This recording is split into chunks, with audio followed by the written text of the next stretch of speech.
Show. This is I, Captain Logan. But joining me as always is my wonderful chat moderator and producer, DJ Martinez. DJ, it feels like I haven't seen you in 6,000 years, and in 10,000 years, and after all that time, finally, we're free. It's time to conquer Earth.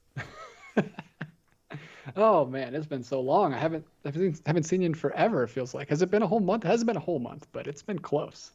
You know what? I think it has been a whole month since we did at least a regular Captain Logan show, because I guess we did two guest shows last month. Yes.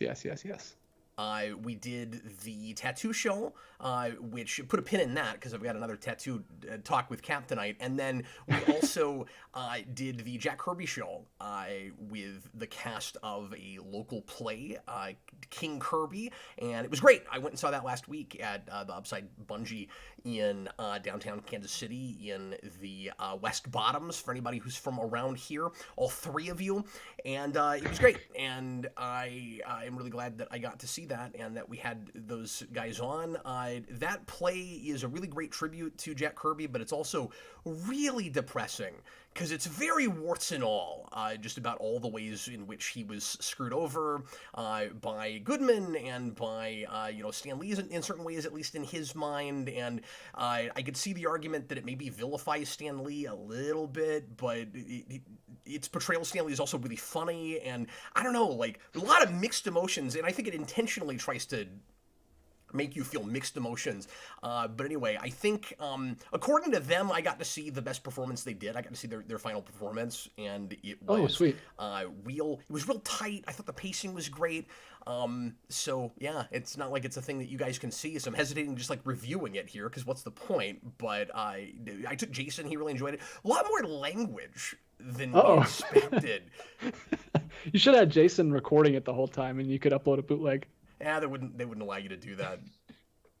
Oh, you could sneak it in his jacket. I mean, when I was a kid, I went to the theater with my friend, and his dad popped a full bag of popcorn and snuck it in under my friend's, who was 8 years old at the time, jacket, and it was pretty funny. But don't do that. This is how we preserve culture, okay? we need to allow for a certain degree of bootlegging. After all, how in the world are we ever going to get a chance to find out what in the world is in the Batgirl movie? But we'll talk about that. Oh, what a beautiful segue. In just a little bit. That's going to be tonight's lead-in topic. We're going to be talking about... you know what? I'm kind of glad that we waited on this, because I kept thinking, oh man, I took the worst possible month off. So much geek and particularly superhero comic book news, or superhero movie news last month. Tons and tons of it.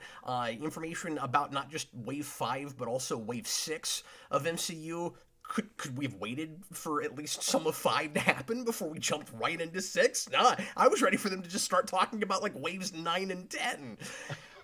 It's nuts. So anyway, I'll be doing some stuff on that soon with Austin. Hopefully, we're hoping to do a speculation cast for the future of the MCU, and we just have in general, not even any particular franchise, because there's just so much information now, and we know about so many projects and allegedly when they're going to happen. Obviously, things can change, because we've had whole projects announced that are dropped on the MCU side. 1/10 of the number of that's happened with the DC side, most assuredly. Remember when we were supposed to get 14 different Joker movies?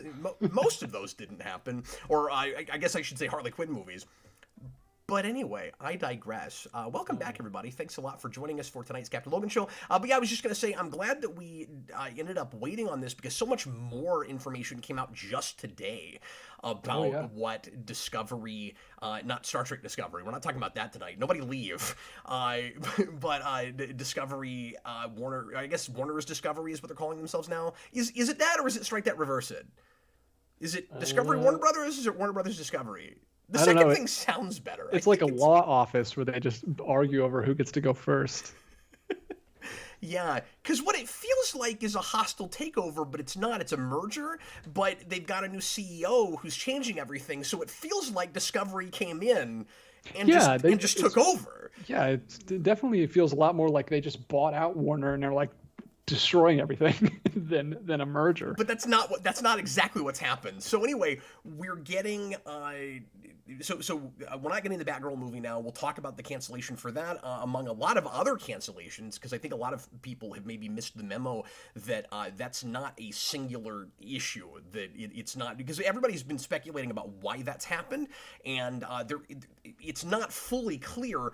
But at exactly the same time as that was axed, a whole bunch of other things were on HBO Max as well. So we're going to talk about that, and we're going to talk about the plans that were announced just today, confirmed, because people were speculating about this all week long, that they are indeed going to be merging HBO Max with Discovery Plus, and all of the differences and changes that we can probably expect from that, good and bad. This is Very interesting. This is a mixed thing for me. In some ways, this is going to be good news. In other ways, this is going to be bad news. I think we'll talk about all of those things. But before that, welcome. Once again, thanks so much for being here. It is indeed Thursday night at 8 o'clock, and we're back to normal. So you get a Captain Logan show. We're going to talk to you for at least an hour, if not quite a bit longer. If you want to make sure to keep the show going, and if there's anything in particular that you really want to ask me about or complain about, try to blow my brain up about, leave a super chat in any dollar amount that guarantees that we will discuss your topic specifically. If you don't want to do that, can't do that, that is totally cool. Thanks just for being here, and you can leave a regular question in the comments and just tag that at DJ Martinez or at The Welder or at a guy who is going to miss having his Thursdays free again. He'll answer to anything. And we'll try to do as many of those this evening as well. DJ, how was your break, sir? Oh my gosh, we could do a whole show just catching up between me and you, but we can't. We've got a lot of other stuff to talk about. We have the things that people would rather us talk about. Probably. Oh yeah, dude. It's been crazy though. Like you said, it was a big week in news. It was a big month. It was a big month for me too. I got like 200 subscribers in the last few weeks. Like I flew up over 600. Which has been crazy. Thanks to all those guys. But it's been fun. July's been a big month. I just got our offer accepted this morning for a house. And I didn't realize that. We put our house on the market today as well. So I'm telling you, Thursday is when the important things happen for people. This may be one of the last times you see me record in front of these shelves. I'm going to lose these shelves. We're moving this. If everything goes according to plan, if we're able to sell our house this week, then we will be moving. So it's a crazy week, crazy couple of weeks ahead of us, but congrats on that. So you got an offer on your house. Have you picked a different house, or are you still in the process of figuring that out? We actually did it the other way. We didn't want to, so we found a house first, and we put an offer in. They accepted, but it's contingent on our house selling. So they accepted our offer, and we just have to get under contract this weekend or next week sometime. That's actually less nerve-wracking than doing it the other way, because we did it the other way with this house. Yeah, I did not want to be potentially homeless, so we found a house first. But that is a little harder to find a house because some people aren't willing to accept offers that are contingent on the sale of your home. So it's 6 in one, half a dozen in the other. But we did it, and we really love the house, so I hope we get it. So you're gonna have to build custom shelves for your Blu-rays at the other place? They don't have good built-ins there, but they do have a home theater, which I'm very excited about. Oh, wow, neat. I would like to show you guys that sometime, either on here or my channel. I don't know if I'll do that on this channel, but it's pretty cool. Absolutely. Well, DJ and I are hoping to get together sometime this year, and so if I come to you, we can do something in that room. Oh, absolutely. That'd be a lot of fun. There's a lot of cool rooms we could do stuff in at the new house. I can't wait. It's going to be fun. Well, super chats are already pouring in. We'll get to and thanks everybody for the support. Really appreciate you. We'll go ahead and get into the lead-in topic here in just a second. Before that, I just wanted to show you the finished product of my most recent tattoo. I showed you guys the I almost said first draft, but I guess the first session of this when we had Elmo on the show, when we did the tattoo show, which was really fun, and we covered a whole lot of ground and different topics inside of the very specific topic of the geeky tattoo culture, and it was really cool of everybody who came and participated in that. But anyway, so this is my Sonic and Knuckles tattoo, and it's totally finished, and I'm super happy with the color and how that turned out. So it was black and white before, and I thought it looked really good in black and white. I would have almost like kept it that way. Elmo, of course, insisted on finishing it. Yeah, I remember you said you liked it like that. It took longer than we had intended it to for various scheduling reasons and stuff, but I finally was able to come in this week and get it done, and especially I'm happy with how the eyes turned out. He just always does such good shading work and gives a lot of texture to the thing. So yeah, I was surprised by just how prominent this one ended up being. I had not intended on the Sonic and Knuckles tattoo to be so large. This is the third largest tattoo I have, and it's the one that you notice first because it's on my left forearm, and I'm always using my hands, and so like this will be on camera constantly. And there's now like 10 videos of me with this in black and white, so like you can go back and document that very specific period of time in my life where it's like, oh, that's when he was waiting for that to get finished. But anyway, yeah, I'm super happy with it. That was a design that Jason had been begging me to get since I first started getting tattoos. So like 4 back, he kept going, okay, if you're going to get a tattoo, get this one. And it's been his. Jason's big into retro games, and he's a big video game researcher. And it's been the background on his computer for the last year. Oh wow! Like he just loves the Sonic and Knuckles logo, and he gets disappointed, or he would get disappointed every time I would go to the tattoo place and come back and not get this. And I would tell him what I was getting, but I guess just in the back of his mind, he was like, I hope he changes his mind and gets the thing I want. Now he should switch out his background with just a picture of your arm. That's not weird at all. So for those of you counting, I'm up to 7 now. And I think since I started getting Unite the 7. This wasn't even on purpose, but for various reasons, I think my average has been every 6 to 8 weeks since I started getting them back in November. We're not even to a year yet for my Geeflution tattoo. And I have 7 now, and we're planning the 8th right now. I don't know when that's going to happen yet. I'm not planning on getting that right away, but I am going to be doing a Ninja Turtle on my left leg, kind of like my Bubbles tattoo. And I think we kind of kicked this around because we plan everything on camera. We kind of kicked this around on the tattoo show a couple weeks ago, or a few weeks ago now. The idea of having Elmo design one that I don't see, and that I give him like really broad parameters, but he totally surprises me, and we are indeed doing that with this. So I've given him like real broad parameters, but I'm not going to see it before he starts tattooing it. I'm very excited about it. You are such a trusting man. That's crazy. He's not steered me wrong yet, and he's done 5 of the 7, so like I trust him. Well, what? That's cool. You have Power Rangers. You got to get Ninja Turtles somewhere.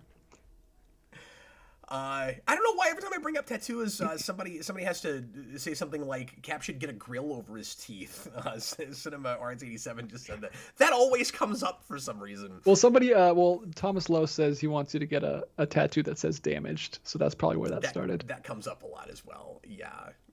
John Kelling says Cap is basically a free walking advertisement for Sega and DC Comics. Yeah, exactly. I had that thought the other day where I was like, oh, this is so typical of me. It's just the 90s. Like, hey, they should pay people. Like, they pay you to like wrap your car with advertisements for their stuff. They should pay people to wrap themselves. That's a good point. Yeah, you get a free tattoo out of it.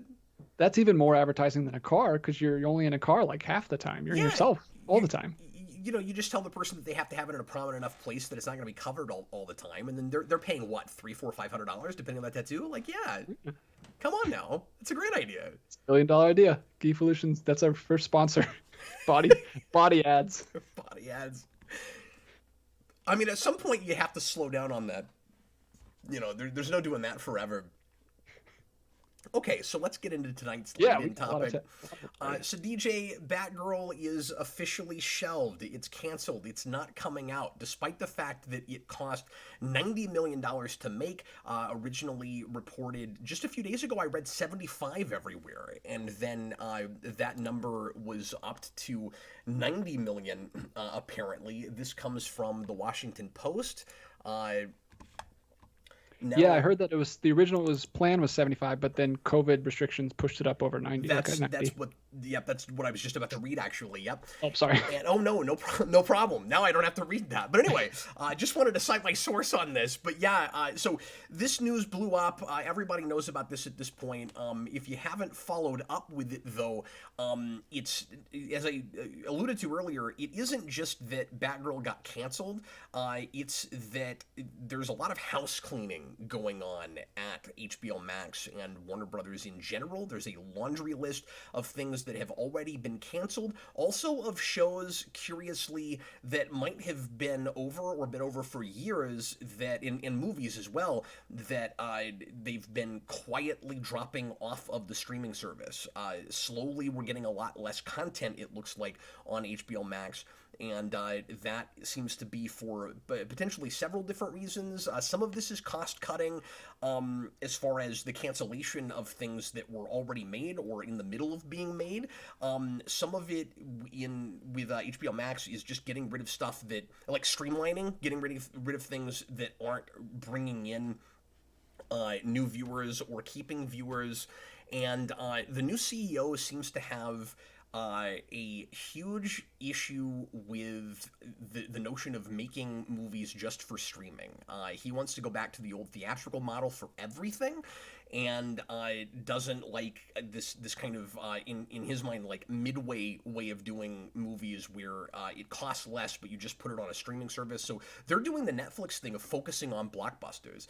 I say the Netflix thing. That's still, of course, with Netflix for streaming because it's Netflix. But they're kind of taking the same model where, like, I don't know that they're going to make as many small movies as they were because they want to just put things like.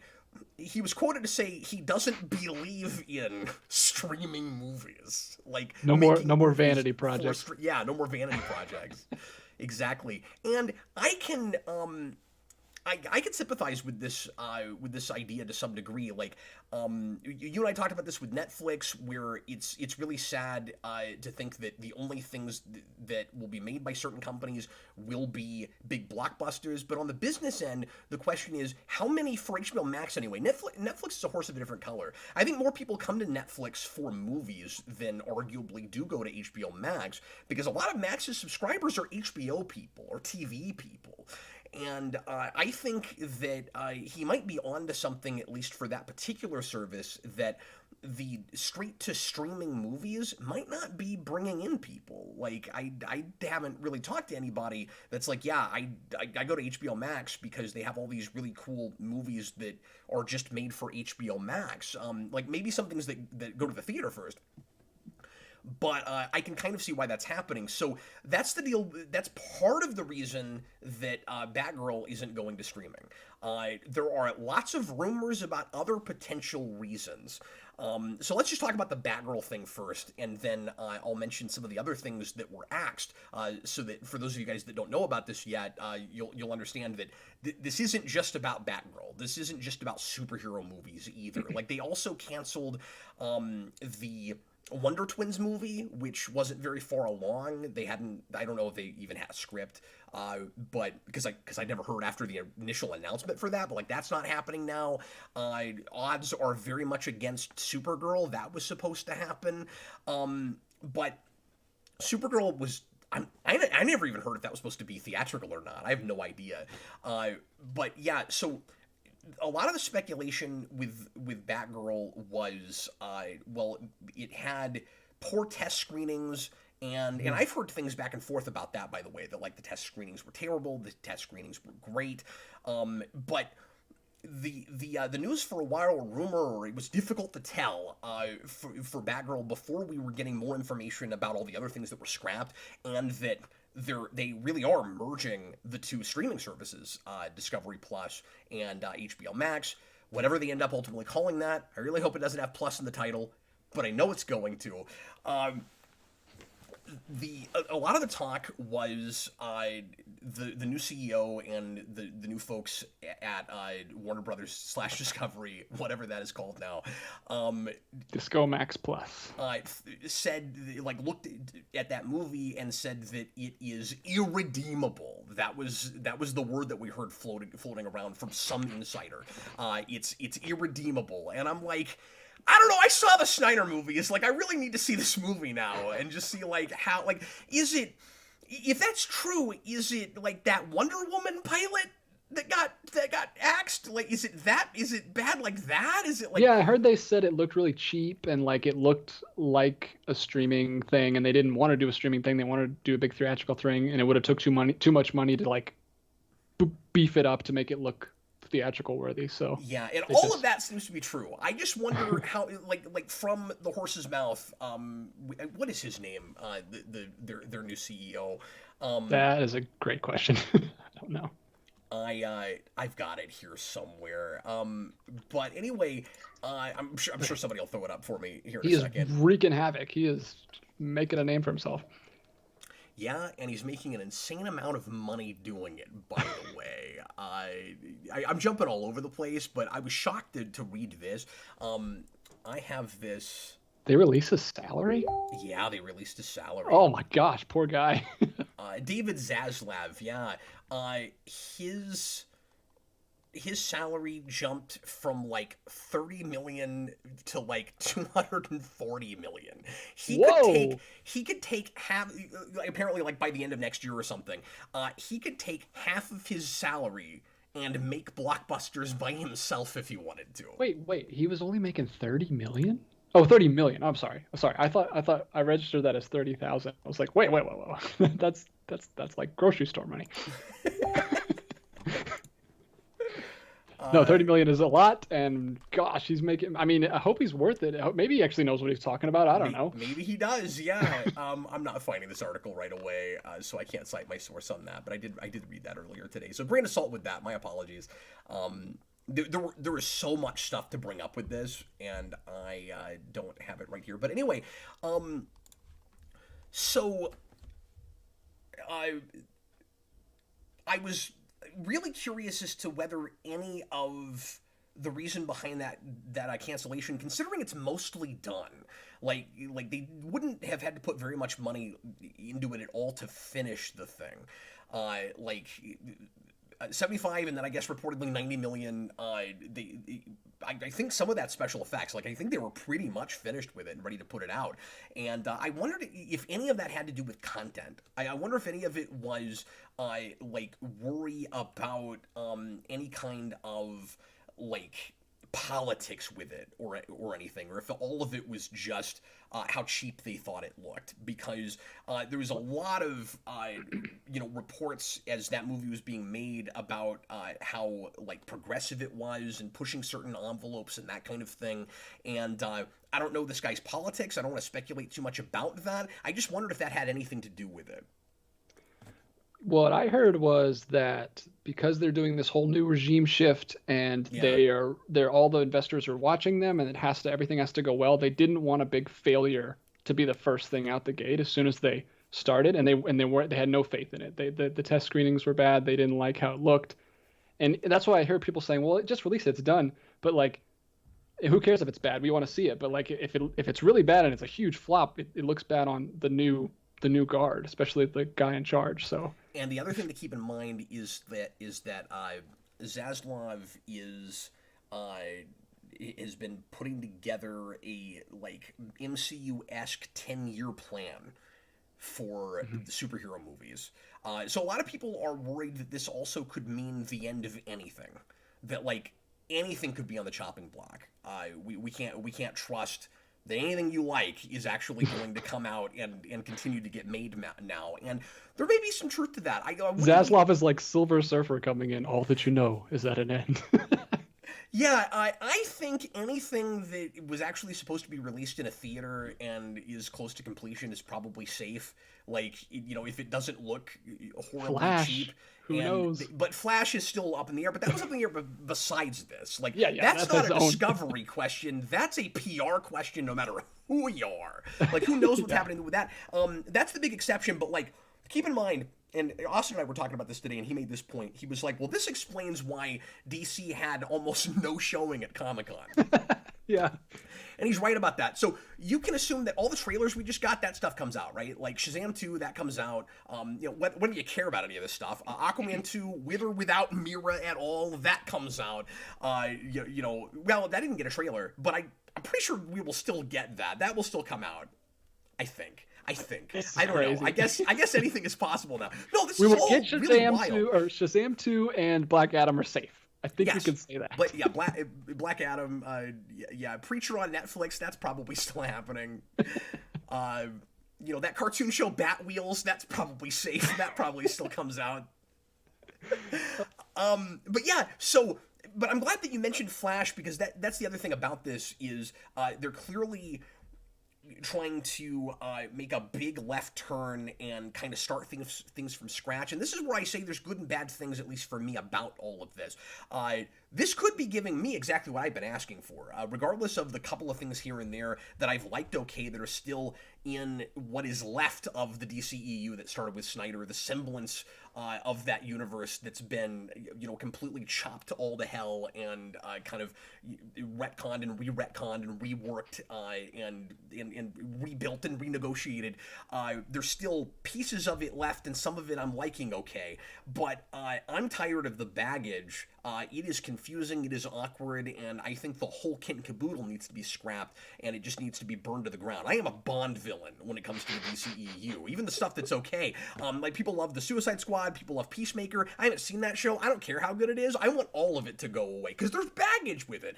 Let Gunn make something else entirely, and I know people aren't going to agree with that, and that's fine. You don't have to. I totally get why you wouldn't, but for me, there's just too much baggage with all of it. And, I don't care about continuity to the point where if it's good, I'm not going to enjoy it, but it's still awkward, right? Just to have any semblance left of that stuff. It seems like Zaslav might agree with me on this, because he's talking about, and this is such a vague thing to say, but he's like, our focus will be on quality.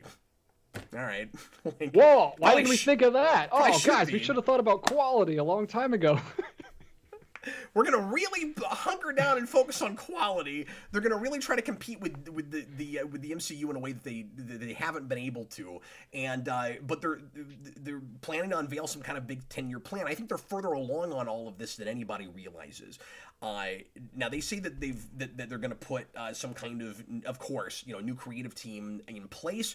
Who knows if they've already done that and haven't announced it yet, or if they're still in talks with certain people. Again, I talked to Austin about this today, and he said he would be really shocked if Gunn wasn't on that. I agree with that. I think if they had a Feige-esque showrunner, I could totally see Gunn being the new Snyder for them. But I could also see them going, we don't want to give one man the keys to the kingdom this time. Let's not do that.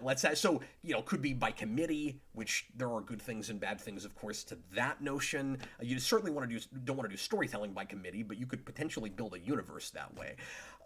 So if you're getting away from even a soft reboot idea that we're all assuming Flash must be in, loosely adapting Flashpoint to some degree, and in bringing in not just Michael Keaton, but other Batmans, Affleck, and maybe even other characters from other universes we don't know. It always looked like a soft reboot of some kind, and I don't know how much Keaton's involvement in Batgirl had to do with their axing that, but all of that has to go against whatever their new plan is, right? Like almost certainly. I'm going to be really interested to see what their starting place is, because they've put too many movies out in the last 10 years and adapted too many properties, having to basically do the Amazing Spider-Man thing times 11, where it's like, we had a franchise recently, whether people liked it or not, with DC. With Spider-Man, it was, we had a franchise recently with the Raimi movies. They were well liked. 3 didn't do as well, but it wasn't unsalvageable. And then not too long from then, we went ahead and rebooted, and people didn't really like it. It didn't work that well. Yeah. And now we're going to be doing that with a bunch of stuff on the DC side. It's crazy, because they did what Marvel did, where Marvel started with Iron Man and Thor and the side characters. They didn't have Spider-Man and X-Men. DC tried that. They started with Green Lantern, like Yeah. falls on its face. Then they do it the traditional way and start with Batman and Superman, and it falls on its face again. Now what are they? Are they going to go back to side characters? Or are they going to just? Well, and you got to keep in mind too, from their perspective, from the behind the scenes, it's actually the third time they tried it because Justice League Mortal was supposed to be the beginning of their shared universe, and then that fell apart before they could even get it out. It's cursed, man. Yeah, I guess they got to go back to side characters. They tried the main characters, they went to second string, and then they went back to the heavy hitters. And here's what's fascinating about this: they're going to be in a difficult place, DJ, not just because of failures, but also because of successes. Because, and again, people are worried that if they're changing the whole trajectory, that this could mean that we're not going to have sequels to the Batman, that Reeves will be out. I don't think that will happen. Because that movie was too popular, and it was, for most of us, really good, and I would be surprised if Zaslav, the way he's been talking about the stuff, doesn't like that movie. But that also makes it really difficult to start a new shared universe, because you have your biggest, most popular character and pocket of the universe, DJ, finally performing, finally successful again, but you want to start the rest of it over. So do you not start over and just use the Batman retroactively as your launching pad for your new DCEU? Will Reeves even want that? Because he's not really interested in doing other corners of the DCEU. Would he? Because he'll say things like, Superman could exist here. I just don't want to do that. I just don't care about that for the sake of what he's making. Would he be okay with branching it out and doing the shared universe thing, or does he walk when they say, hey, we need to use the Batman as the launching pad for all of that? We after all of this news, got confirmation for sure that Lady Gaga is in Joker 2, so that's still moving ahead, and probably not a coincidence that news came out immediately after that. That's probably Warner's going, don't worry, we're still making stuff. Yeah. And Zaslav had to come out and tell everybody, don't panic, we still are doing a lot with HBO Max, and we're not going to streamline it to the point where there's not going to be any content. He says we're putting more money into it this next year, because there were a lot of rumors that they were laying a bunch of people off, and he was like, no, don't worry about that, we're putting more money into it this year. And I'm like, okay, but it was really kind of cleverly worded the way he talked about it. You're not going to hire the same people you laid off. This says, okay, so this was from Discussing Film on Twitter. David Zaslav claims they will spend dramatically more on HBO and HBO Max content over the next year, pushing back on reports that cuts would be coming to HBO Max's development team. But really carefully worded, because when they merged those two streaming services, there have to be, and I don't know what percentage of people that work there, of course, but there have to be redundant employees. Like, I thought when I was reading things about layoffs, I thought it was probably, I thought we were talking about in the side of just building and maintaining the streaming service, right? Like, if you've got one service and you used to have two, you have to lay some people off. So, this next year, they're spending a lot of money on HBO Max. Okay, but the merger doesn't happen until the end of next year. Or until I think a year from now. Well, in my experience as a designer for a tech company, you're usually way understaffed. So merging with another one would be great for me. And maybe that's true. Maybe that won't happen. And production, maybe they won't have to lose a lot of filmmakers and stuff. But I'm just saying, I thought the wording of that was really interesting. That, no, this next year we're going to spend a lot. Okay, but the merger happens after that.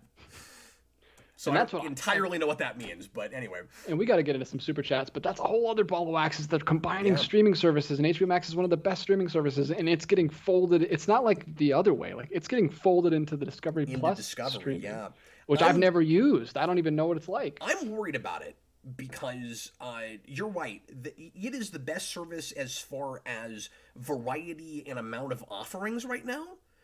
and they're just right now gutting things out of it. Mostly like original Max stuff that ended that nobody's watching. But why not just keep it there? What's it hurting? That's so weird. And it's been suggested that some of this stuff is like tax write-offs, and I don't fully understand all of that, and how having a show that's been canceled for a while, taking it off your streaming service is a tax write-off. I don't even get that. I'm not a tax guy, so somebody would have to explain that to me because I don't know how that helps. But yeah, that's confusing. Sorry, I'm giggling. I'm laughing at these super chats that are coming in, and then a super chat just came in. Are they all about White Castle again? Making fun of me giggling at these super chats as I read them. Okay, we will get to the super chats in a minute. I want to cover two more things about this real quick, and my apologies for being long-winded, but there's a lot to cover with this, and sorry for jumping around a lot. But here is a list of just some of the things that have been canceled already and were canceled around the same time that Batgirl was. CNN Plus and all of its programming days after its launch. And as soon as that was announced, I was like, that ain't gonna fly. Like, nobody's gonna pay for that. And I think they realized that too, and they've already dropped that. But they've already said that when they do the merger, there's gonna be like lots of CNN programming on it. And I think that they've even said that CNN that some CNN programming is supposed to come to Discovery Plus. They're gonna have like some cross-pollination. They're gonna have some stuff that before they merge them, DJ, that's like currently on HBO Max that goes over to Discovery Plus and vice versa. So I don't know what that's about, but anyway, Raised by Wolves, Close Enough, Gordita Chronicles. What the heck is that? Made for Love. These are all HBO Max series. This is the most interesting one to me. A series called Chad. I assume that's a sitcom. I've not looked into it. I don't know what that is, but that was a TBS show because keep in mind TBS is owned by Warner Brothers. Hours before its season premiere was set to air. Oh, God, just so imagine. Close. So close, Chad. Just imagine you worked on that show. That's horrible.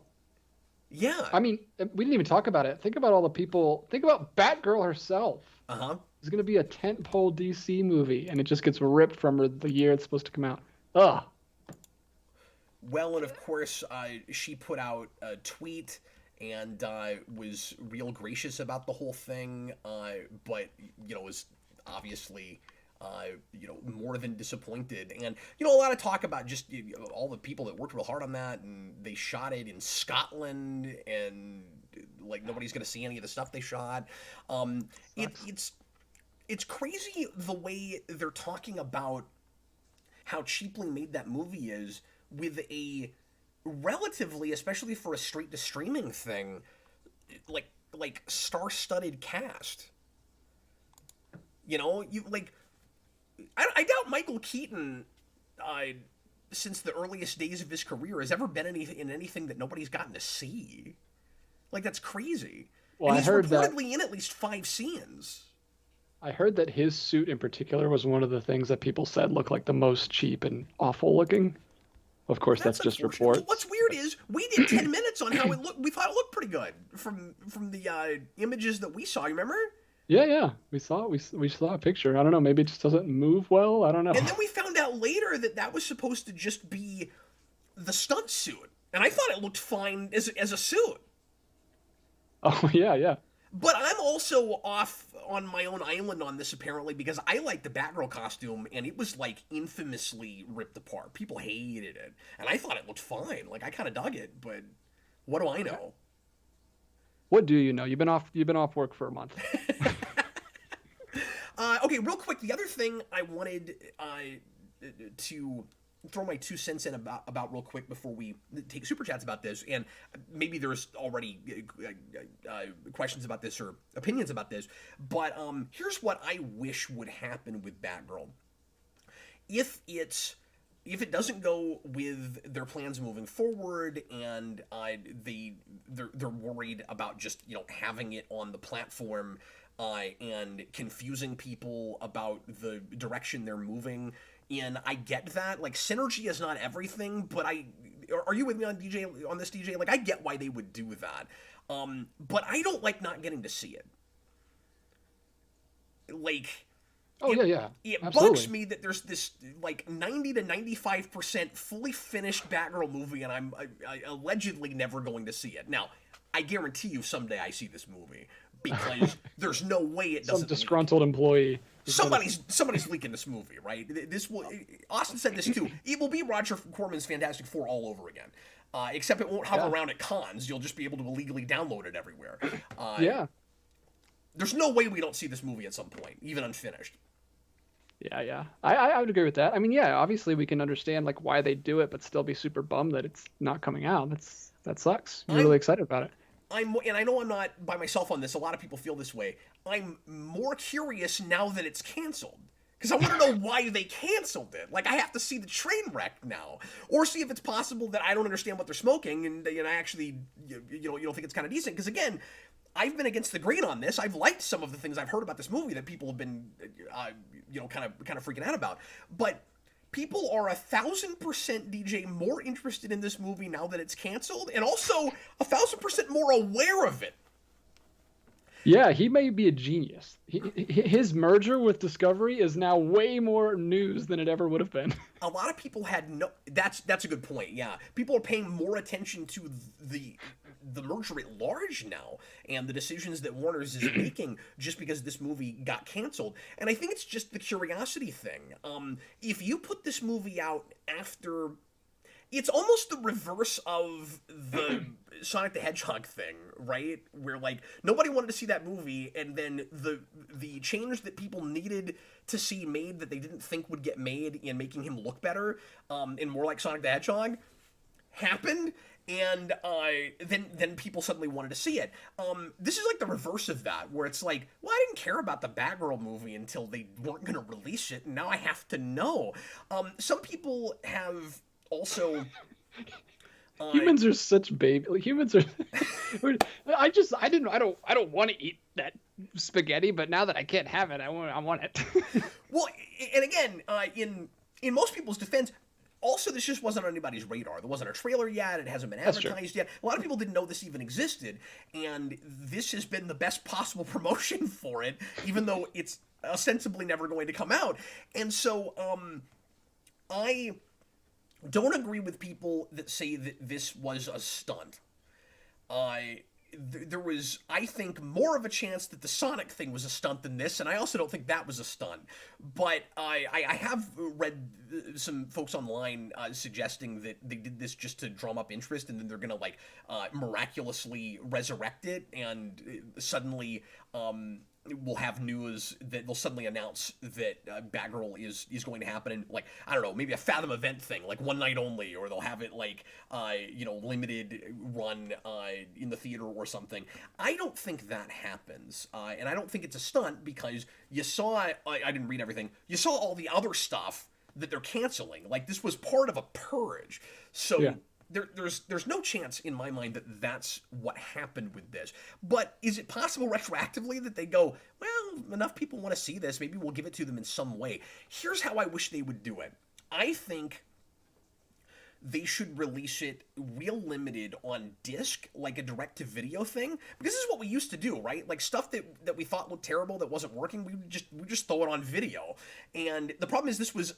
supposed to, for lack of a better word, be on video in the first place, and that's why it's sticky, because like you said, they don't want to pay to advertise it, they don't want to pay to get it in the theater, like all that costs money, and they don't think it'll perform. So slap it on a cheap disc and put it out in Targets and stuff, recoup some of your money that way, and then that can't cost that much because they're always putting out 2, 3, 4 times a year these DC Direct animated movies on disc and on streaming digital, and they average about $1 million is all they bring in. Yeah, they don't make anything. And they've been doing this for like 15 years. So do it that way, and then just make it available for purchase for like $15 or $20 on Amazon or wherever, and call it a day. But like, put it out. Yeah, I mean, I'm always going to be a big fan of physical media. That would be great. I saw a tweet that came out from the creator of the show Dickinson on Apple TV Plus, and she was like, this whole fiasco is why I begged for a physical copy of my show on the last day of filming, And she actually got Apple to give her a copy of her show because she didn't want it to just get taken off Apple TV Plus and never get to see it again. Well, it's the same thing that's happening with video games. Like, these companies don't care about preserving anything. Yeah. And it's that irony I keep talking about. Like it's all disposable. We've gone back to the 1930s with comic books.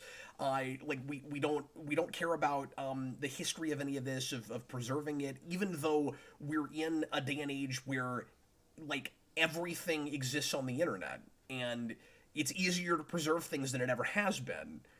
And because it's too easy, we're not doing it. And also because it's actually, in some ways, not beneficial to these companies to preserve stuff because there's already too much stuff out there vying for your attention and oversaturating.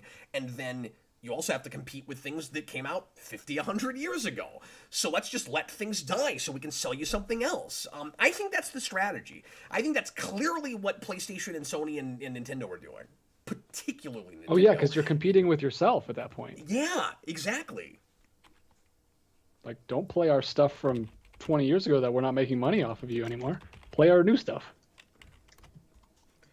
Okay, we've got, like, probably over double digits of super chats. Like, no, over 20, I mean. Whatever you call that. Here it is. Sorry, I wanted to find this number because I quoted this earlier, and I'm trying to cite my sources here.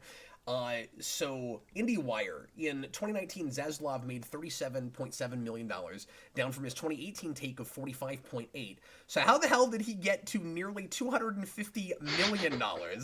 To be clear, Zaslav's $3 million annual salary has remained unchanged for years, and I won't get into all of the specifics with that. But check that article out because that whole thing is really interesting. But it's that was neither here nor there. Just to say, whatever this guy's doing, I hope it works for his sake because they're paying him an inordinate amount of money. Good grief, man! Yeah. That would make buying this house I'm trying to buy much easier. So I said that wrong earlier. That's not annual salary. Oh, okay, that makes more sense. Let's go ahead and start getting to super chats. Thanks so much for all the interest tonight, and I will try to go a little lickety-split if at all possible. We're already 45 minutes in. DJ, how many super chats did you say we had? Unquantifiable? At least 20.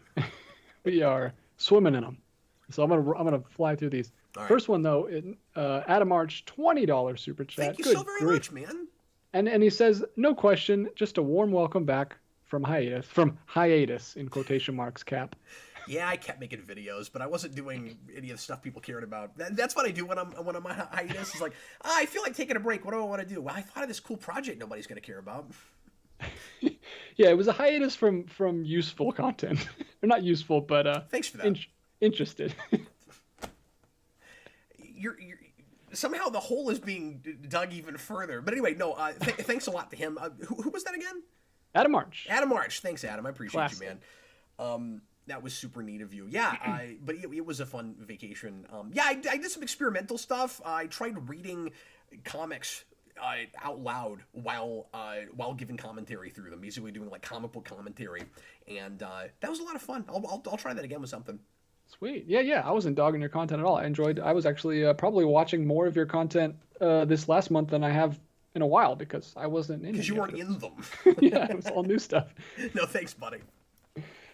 Super Billy, $5. I'm shocked by how Discovery has shown themselves to be even more cutthroat than AT&T. Grim portent of what's to come or shrewd business decision. Yeah, it's hard to say. I mean, the negative in the negative column, of course, is like we were just talking about the worry of just not caring about preserving stuff. I don't know why you can't just have the whole library of everything that at least HBO and CW, et cetera, has made. Why not just have all that stuff there? It just anything you've owned, even the really crappy stuff, just because it's there and people can look at it if they want to. But like I said, for me, the good thing about it is, I think ultimately it's going to be what they're doing is smart business as far as the superhero stuff is concerned. Obviously, they're going to have to get their ducks in a row if they're going to try the shared universe thing a second time and make it a different thing. That's so risky and dicey. I don't know how I don't know how I feel about the way they're trying to compete as a streaming service. Like the conventional wisdom lately has been get out as much stuff as humanly possible and just have a ton of content. It's been the YouTube thing, right? And that's what Disney's been doing. There's been like super oversaturating Star Wars and Marvel and everything else they have, and I don't know how long that's going to last and how well that's actually going for them numbers wise. So like Zaslav might have the right idea that that's not actually the way to sustain a subscriber base, but at the same time, they're going to have the right original programming, the right shows and stuff. What I've heard is that with Discovery, what they would do is just aim at a very specific group of people. And the worry is that not be accessible, not try to really compete with every other streaming service, and you're just aiming at the people that like the content that they have on Discovery, and that's it. So that's like a really particular. It's an older market, etc. With HBO Max, I don't think you can do that. Like they need to be careful that they don't shrink their subscriber base too much. And that's what I would worry about for them. But the proof is going to be in the pudding, I suppose, because they might be looking at the numbers on the back end that we can't see and go, okay, here's the demographic that is watching us. Here's all the stuff we have on here that isn't bringing anybody here for. So, like, if no kids are watching HBO Max, but they have a lot of kids programming, like Sesame Street and stuff, why do we have that? Like, none of our viewers want that. So then they ask that stuff, et cetera, et cetera. I'm not saying they're going to do that, but I could see that being the direction that they go, because right now HBO Max is everything Warner's has, and that's clearly not their strategy moving forward. Exactly. It's very weird because that is what their strategy has been, because they've got like the biggest catalog of any streaming service. And I'm worried that they're going to axe all the TCM stuff and all the Turner Classic Movies and Criterion stuff, and like, yeah, where is that? That's going to be its own streaming service, I guess. I don't know. I'm worried that they're going to take off a lot of the classic Cartoon Network stuff that I like, and they've already canceled a couple of current Adult Swim shows, and like, is that just because nobody was watching that stuff, or are they slowly like, cartoons? Yeah. Well, can we all just agree and have a short round of applause for the cancellation of Scoob 2? Yes. Yeah. That's actually a good thing. I meant to bring that one up, yeah. And again, was nearly completed. Oh, man. Whew, Robert dodged a bullet there. Well, and the reason they did that, so I looked into that further, and it wasn't called Scoob 2. It was like it's like a holiday thing. A holiday thing, yeah. So that was a direct-to-video thing also. That wasn't going to go to the theater, and that's why they canceled it. It seems like it was just like Batgirl, where just if it was made for that service and they can't put it in the theater, like, that wasn't going to make sense to put in the theater. If it was Scoob 2, if it was actually Scoob 2, I guarantee you they wouldn't have axed it, because that would have gone to the movie theater. So I'm just saying, don't get complacent with that. You could still see a Scoob 2. No! I think. Oh, man. Hopefully that first one did not well enough. J Forever King Criterion already has their streaming service, and DJ's talked about that before, but HBO Max still has stuff they don't.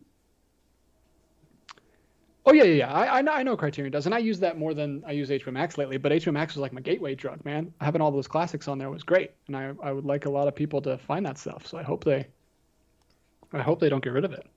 Robert Weil, the implication is that they think...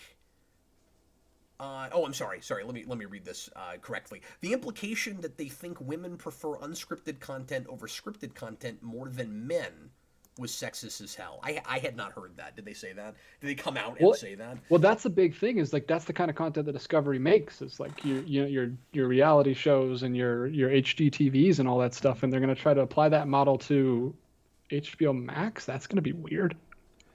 But that's the thing, is like, I guess they have to apply it if they're going to merge the streaming services, where they would have to have both. And then the question is, at the end of the day, is it going to make sense to merge them? And this is coming from someone that has, like, wanted to see these things more consolidated. You know what I mean? Like, I don't like how splintered all of this has been. But I don't know that having a bunch of a particular brand of reality TV on top of all of that scripted is necessarily the way to go.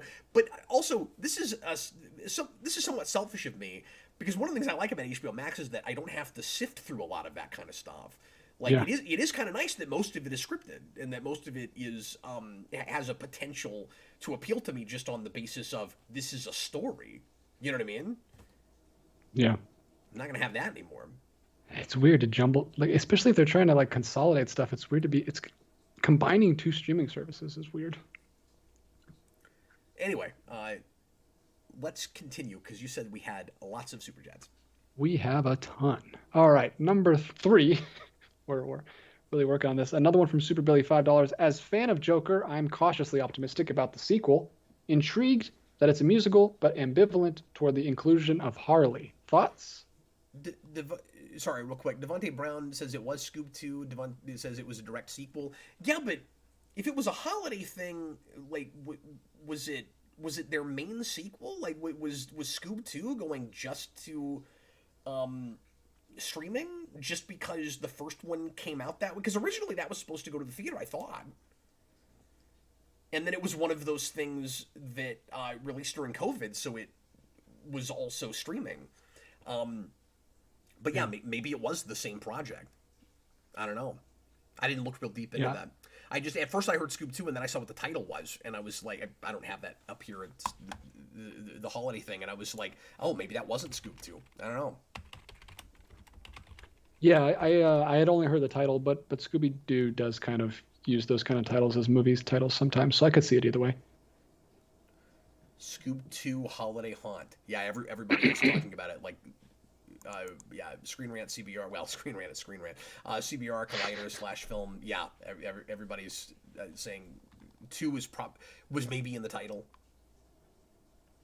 Okay, all right. Thanks for that, Devontae. Anyway, can you read that super chat one more time? Sure. As I waste everybody's time. Super Billy, as a fan of Joker, the film, I'm cautiously optimistic about the sequel, intrigued that it's a musical, but ambivalent toward the inclusion of Harley. Thoughts? I am too. I mean, I agree with everything you just said. We did a show.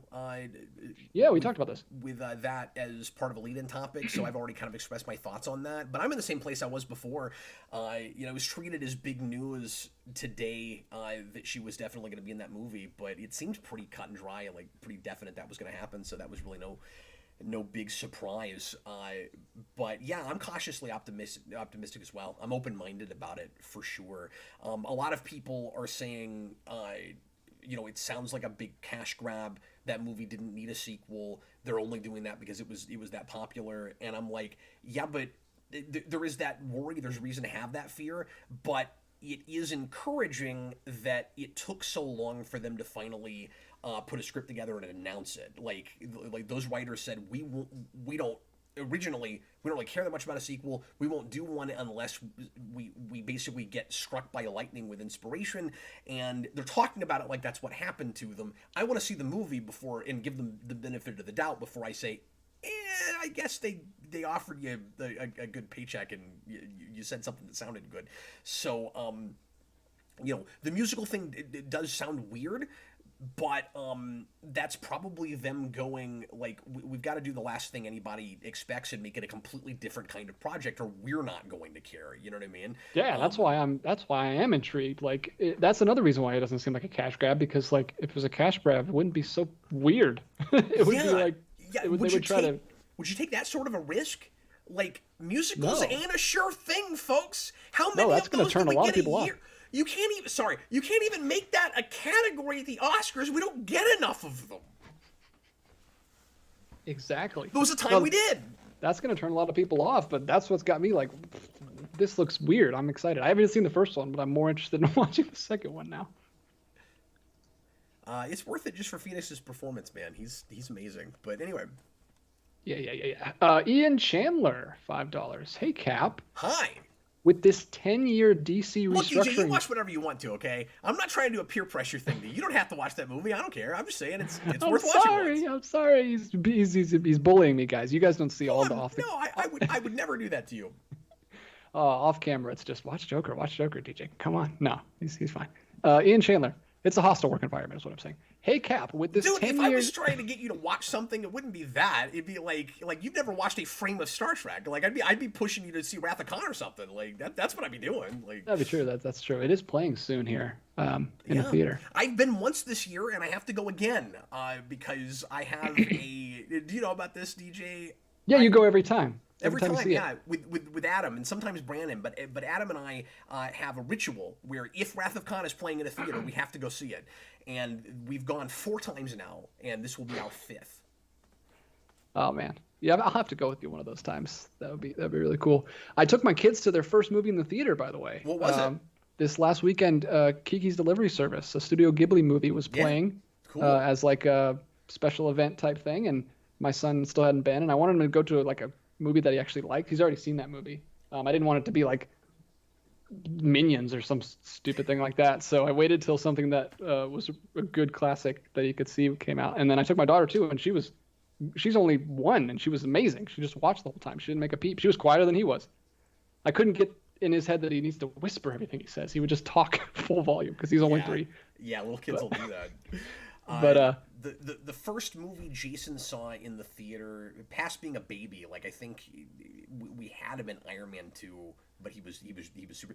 Don't bring your babies to the theater, but Jason was so quiet, like we were able to get away with it. We never did it again. But anyway, I was the first thing he saw that I took him to intentionally was that John Lasseter Winnie the Pooh movie. oh, that's adorable. Do you remember that? I do. I own that. Nobody Yeah. saw that. You and I are the only people that saw that. But 2011. It's right up there in the white section. yeah, that was 11. The section that looks like you just got a bunch of Wii games.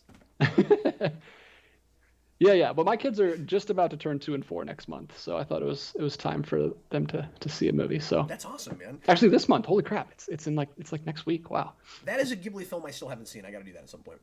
Oh, it's so it's just kind of meander. It's so just like laid back. It's very relaxing. So maybe don't watch it in a dark theater because you might pass out. But it's a great movie. Hey Cap, with this 10-year DC restructuring thing, do you think they'll try Justice League again or stick with solo stuff? What would you prefer they do? Thank you, Ian Chandler. That's a great question. And you've stunned him. So I've been thinking about this all day long, and I was thanks for getting me back on track with this because I was kind of alluding to this point earlier.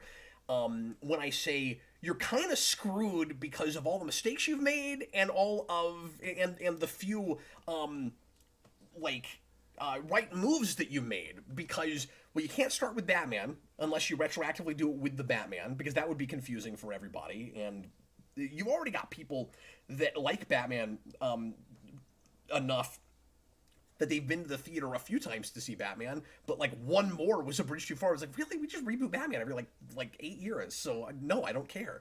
So you can't do that again. DJ, I don't know that starting with Superman again is smart.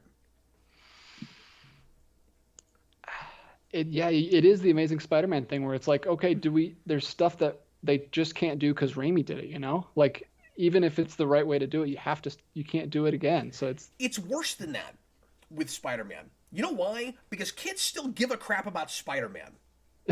That's why it's a mistake. Superman was already enough out of public consciousness and popularity in 2013, had too much of still the stigma of he's too powerful, he's not relatable, we don't buy that somebody can be that altruistic and have those principles in the 2010s in a way post 9/11 world and everything else, and like right after recession, everything else that was going on.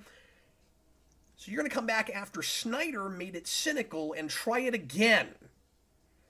You've had a whole generation of kids that didn't grow up with Superman now in any capacity, except for the one that, in my mind, was a little mean-spirited and not really Superman, for the most part. Stuff I like about Man of Steel, but you know what I mean.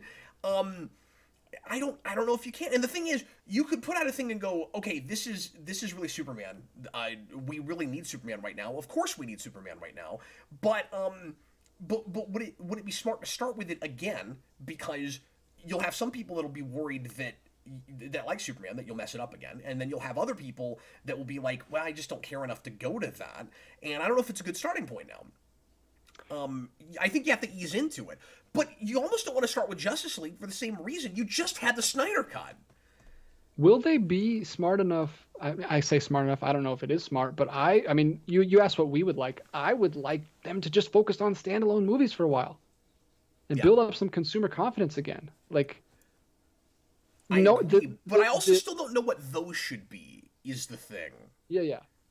But the shared universe thing is not working for anybody lately. Like, has it happened? Like, everyone's tried it, everyone's failed. Even Marvel's not doing great with it right now. Like, maybe cool it on that for a while and just make some movies. Yeah, well, and I don't want to overemphasize the shared universe thing because I don't know what the 10-year plan is. I don't know if that's just about like redo what Marvel did and make that work again and make everything interconnected and have a lot of movies that all have to do with each other, so much as it is just have one vision for the way we make superhero movies now. And like, because I think you can do that, DJ. I think you can have your cake and eat it too, and go, okay, these things all take place in the same universe, but we're going to very gradually get there. It doesn't matter that they do, like maybe even more gradual than Marvel, because that's how Marvel started. And where it's like, okay, we've got Iron Man, and we've got some allusions, connections to other potential Marvel things, but you don't have to understand them, and those things haven't come out yet to appreciate this movie. And then eventually 4 years later we get to Avengers. So I'm with you. Like, I wish they would just put out a good Green Lantern movie and a good Superman movie, etc., and not worry about all of the connections between them. But even forgetting about the shared universe aspect of it, I don't know which of those properties is even the right thing to make right now without just being compared to all the other mistakes you've made recently, or the things that have been. Because part of the problem is you've had movies that did okay. You know what I mean? So, like, are you going to reboot Aquaman right now? Like, Yeah, that movie. I mean, Aquaman did great. It was like one of the highest global performers of all time. Well, and Shazam did okay. Like, and it's getting a sequel. So, like, these are things that. And when I say okay with Aquaman, like, it made a ridiculous amount of money. Wasn't that one of those China things where, like, if it wasn't for China, it wouldn't have done as much money as it made? I forget now. I think it was just like global in general. I think it made, but it made a good bit of money here too. I think that just felt like one of those movies that everybody saw, but then people didn't talk about. Like, you couldn't move merchandise from it. I saw so many sales on Aquaman toys. Like, kids didn't jump on that real hard. And I do think kids and merchandising is still kind of important with all of this. Yeah. Well, movie toys just suck these days. Well, no, I agree, but yeah. I'm not sure what the right answer is of where you would start, because everything I would say start with, you either are in the middle of a franchise right now that's been going okay, and you could be shooting yourself in the foot for restarting. Like, I don't know what you do with Wonder Woman right now. Or Aquaman, yeah, it's just but weird. Especially Wonder Woman, because Aquaman hasn't put out a sequel that everybody turned against yet. That's true. Well, they might use that as fodder against Wonder Woman. It's like, well, the last one wasn't great. Let's just start over. That actually, that could be the place to start. If you wanted to reboot something that was working, but you kind of don't have anywhere to go with it. But then I don't know if enough people turn against you because they like Godot. Like, I'm just not sure. So yeah, I hate to be stumped about this, but I've been thinking about this all day. Like, I don't think there's a good answer. I think you basically just have to pick something and make a good movie. Austin also suggested, though, that apparently the Blue Beetle movie is still being worked on.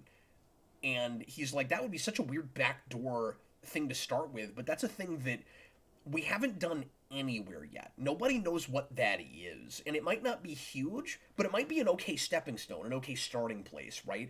Even Arrowverse never got to Blue Beetle. I don't know if you're aware of that. It's one of the few things with that and Green Lantern. A couple things they somehow never ended up touching, and they had references to them really early. Ferris Air with Aquaman was referenced real early in Arrow, and Cord Industries was referenced in like the first or second episode, and they kept referencing it. It came up all the time. We're like, okay, we're building the Blue Beetle. Eventually get there. We never got there. We never did anything with Blue Beetle. It's weird. And but so those are a couple of properties that they've never done anything with. With Green Lantern, they haven't done anything with since 2011. But I wouldn't try to start with that again. And I also don't know if that HBO Max show is still happening. That wasn't that supposed to be the J.J. Abrams project? If memory Who serves. knows? J.J. Abrams gets announced for so many things that never actually, like, there was like a Justice League Dark movie at some point with Yeah. J.J. Abrams. I think that's scrapped now. I can't remember. For anybody wondering how I keep all of this insane nonsense straight, I don't. That's what we rely on the super chats for. So, speaking of those, we got one from Thomas We're Ledbetter. such cheaters. What's up? $5. Cap. Yeah. And I'm losing my voice already. We've only been at this an hour, so strap sorry, in. buddy. Cap. Lubricate. What dilemma/conflicts in Star Trek would you like explored in a story that primarily takes place on Earth, unrelated to most of Starfleet? Oh my god, now I gotta switch gears entirely. Okay, are we just going in order? Yeah, I'm just going in order. And again, folks, you can't ask questions about things unrelated to tonight's lead-in topic. I know it's all been about HBO Max and Batgirl and the Discovery merger and all of that, but that's because there's so much to unpack and unpeel with that. I've always liked the idea of doing a show based on Earth. I think the most interesting place to start is Birth of the Federation, and we almost had that with Enterprise. I have a little bit more respect for Berman and Braga after I saw an interview with them on the Enterprise Blu-rays, where they're real raw in that and kind of tell all and do not mind like throwing certain people under the bus and stuff where they're just like they're not pulling their punches at all. And they talk about how particularly with network execs and stuff, and they talk about how all the network ever wanted after TNG was more TNG. So no matter what your premise was, besides DS9 for various reasons, and that wasn't anything like their most successful show, but most of their shows, the network kind of forced them, or I should say studio, because until, well, I guess once we got to UPN, it actually was the network, pardon me. Before that, with Star Trek, it was syndicated, so it was not a network thing. But then once you got to UPN, part of it was network. But anyway, they just wanted the success over and over again that they had with TNG, which was you have episodes you can watch in any order, and it doesn't matter if you saw last week. And whatever premise they did, they were kind of stuck with that. So Enterprise ended up feeling, in some ways, like just more Voyager that takes place in the 22nd century, with a Warp 5 spaceship that launches prematurely, and we're not really ready for spaceflight yet. The original premise with that show was the first half of that season would take place on Earth, and it would just be getting the ship together and getting the crew together and figuring out how to even get it off the ground. And I wish it would have even been longer than that. I think they could have done a whole first season. I thought it would be really cool if your cliffhanger was, we're finally in space and we encounter something. Make it all about the earliest days of spaceflight. I think that's a lot more interesting than doing like a Starfleet Academy show, which there was talk about for a while. That was almost what Star Trek 6 was almost just like a prequel movie that would have been the cadet versions of the original series cast, Kirk, Spock, McCoy, etc., all at Starfleet Academy, and that idea was commandeered for aspects of 2009, which is part of why they start so young in that, because that's almost what Star Trek 6 was. But anyway, I digress. Birth of the Federation, I think, is what you do on Earth. Cool. Next one from Rumsky Kornikov. That's a name I don't recognize and can't pronounce. Welcome. Can't tell if it's it is a V. My stupid notes app was putting a red line under it because it didn't know how to spell it. Well, we are rusty, man. We can't read. We can't talk without fumbling our words. Yeah. He says, don't buy WB press statements on reasoning for this cancellation at all, or even just tax write-off. Seems especially suspect considering the cast and crew. Yeah, the tax write-off thing, I think, applies to certain projects, but probably not Batgirl. And like Zaslav came on record and said essentially that Batgirl had nothing to do with cost cutting, and he was careful not to say that none of them were about cost cutting, but that, like, Batgirl specifically was just, I mean, cost cutting in the sense that we don't want to change stream and put it in the theater because that would cost too much, but that's not what it was for in the first place. And apparently before he came on, there was talk about changing it and putting it in the theater, and he was like, we can't do that, it looks terrible. So grain of salt, but I don't know that the tax thing ever applied to Batgirl. But I mean, I can't know that, I'm not there. Of course, and I'm with you. Like, I don't trust things just because the executive is saying them. You got to read between the lines, and how much of what you get is the truth, and how much of it is PR and damage control and all of that. But it is interesting that some of those things were very clearly tax write-offs, and that specifically they said wasn't. So I don't know. Billy the Kid Lawrence, $5. I think if Warner Brothers really wants to be successful, they should do the smart thing and invest in White Castle. That would just be them ripping off MCU again, because Marvel is building one for the Riri show for Ironheart. Yes, and Geekvolution Studios is buying that set from them after they're done shooting Ironheart, so it can be the new Geekvolution headquarters. You need to stop announcing things. Oh, speaking of broadcasting live from the White Castle, we're gonna put a bunker under the White Castle.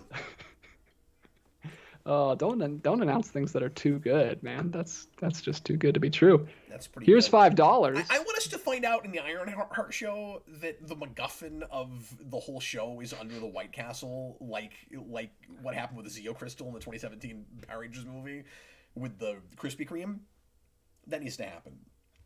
Yes, and then Nicolas Cage has to break into the White Castle and steal the President of the United States. Why is he at the White Castle? Oh, anyway, speaking of that, here's $5. What?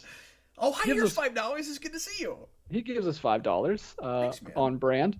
He says, here. I have to say that White Castle is the best route for all movie studios, including WB. Marvel is already a step ahead. Here's $5. Oh, he wasted $5 to say something that Cap just said. Oh, my apologies. I gotta say, though, well, it's funny. He wasted $5 to say a thing like probably half an hour, 45 minutes ago that I now just said, but did not see that super chat. Oh, you're like the execs at Warner just waiting right before the TV show airs an hour before and then just cuts them off. It is preposterous ever since the Doctor Strange 2 review how much money I've made off of White Castle. And how much money White Castle's made off of you, honestly, with all this free advertising. Well, I was going to say, like, I already feel like I'm profiting off of White Castle, but they should sponsor me as well. Exactly. I really do. That's the next tattoo. We've nailed it. I'm not getting a White Castle tattoo. That's where I draw the line. But I don't know. I always, of course, really appreciate folks supporting the channel. But you're throwing your money away. You know, like, I'll answer a question. Like, we can talk about something. They are quite funny, though. I still can't figure out how it happened. Like, for anybody that didn't see that video... I'm so sad I missed that video. For anybody that missed it and is like, why does White Castle keep coming? I can't tell you because I don't know. Like, I don't know I don't know what the origin of it was. Like, the first person that put it in a super chat, I don't think was the person that came up with it. Because I think it was all in the comments. I need to go back and investigate, go back to that video and read some of the live comments and see. But you know what? I think I did that actually that night where I was like, where did this start? And I still couldn't figure it out. It was like White Castle was always a part of me. We're launching an investigation. We're going to get to the bottom of it. I still haven't seen Doctor Strange 2. And the biggest, the thing I'm most bummed about having not seen Doctor Strange 2 when it came out is that I was not a part of the White Castle video. I don't care about anything else, but I wish I was there just for that. Well, thanks a lot. Here's $5. Really appreciate it. Oh, and now my homage to Mr. Rogers while you read your next super chat. Oh, there we go. Look at that. That's awesome. You've even got it kind of looks like a sweater from here, even though it's just it's an overshirt, but I like it. When we get into the winter, I'll start wearing like cardigans. I don't own those. I didn't do that right though. I should have had the shoelaces untied. Yeah, you gotta tie him. Yeah, but they were tied. Yeah, already. Mr. Rogers was never grunting and making the facial expressions that you were just making, trying to squeeze them on while they're still tied.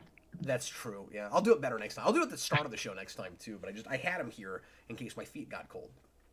Cinematographic said in the chat, "Stop announcing things could be on a T-shirt cap." Oh, that's good. Write it down. Write it down. That's good. Write it down. If only we had assistants on this show. But No, that's me. I mean you, because you're the one putting the T-shirts together. That is true. Anyway, let's get away from all this nonsense and get back to the real important stuff. Mr. Locke, $5. Does anyone know what's in those White Castle chicken rings? Good stuff. Good Probably stuff. not chicken. High praise from Mr. Locke. Yeah, it's usually like barely even 50% chicken in all the chicken products at fast food. I went to Florida. I did a show at a White Castle. Apparently, it was... And did I tell you how that came about, DJ? Literally, I'm just driving around looking for a place to eat while Jason and I are on vacation in Orlando. And I pull up fast food and I see a White Castle like a mile and a half away. And I'm like, live show. And you just ran to it. Yeah. You ran to it like it was the middle of spawn year running through the snow. Yeah, it was like...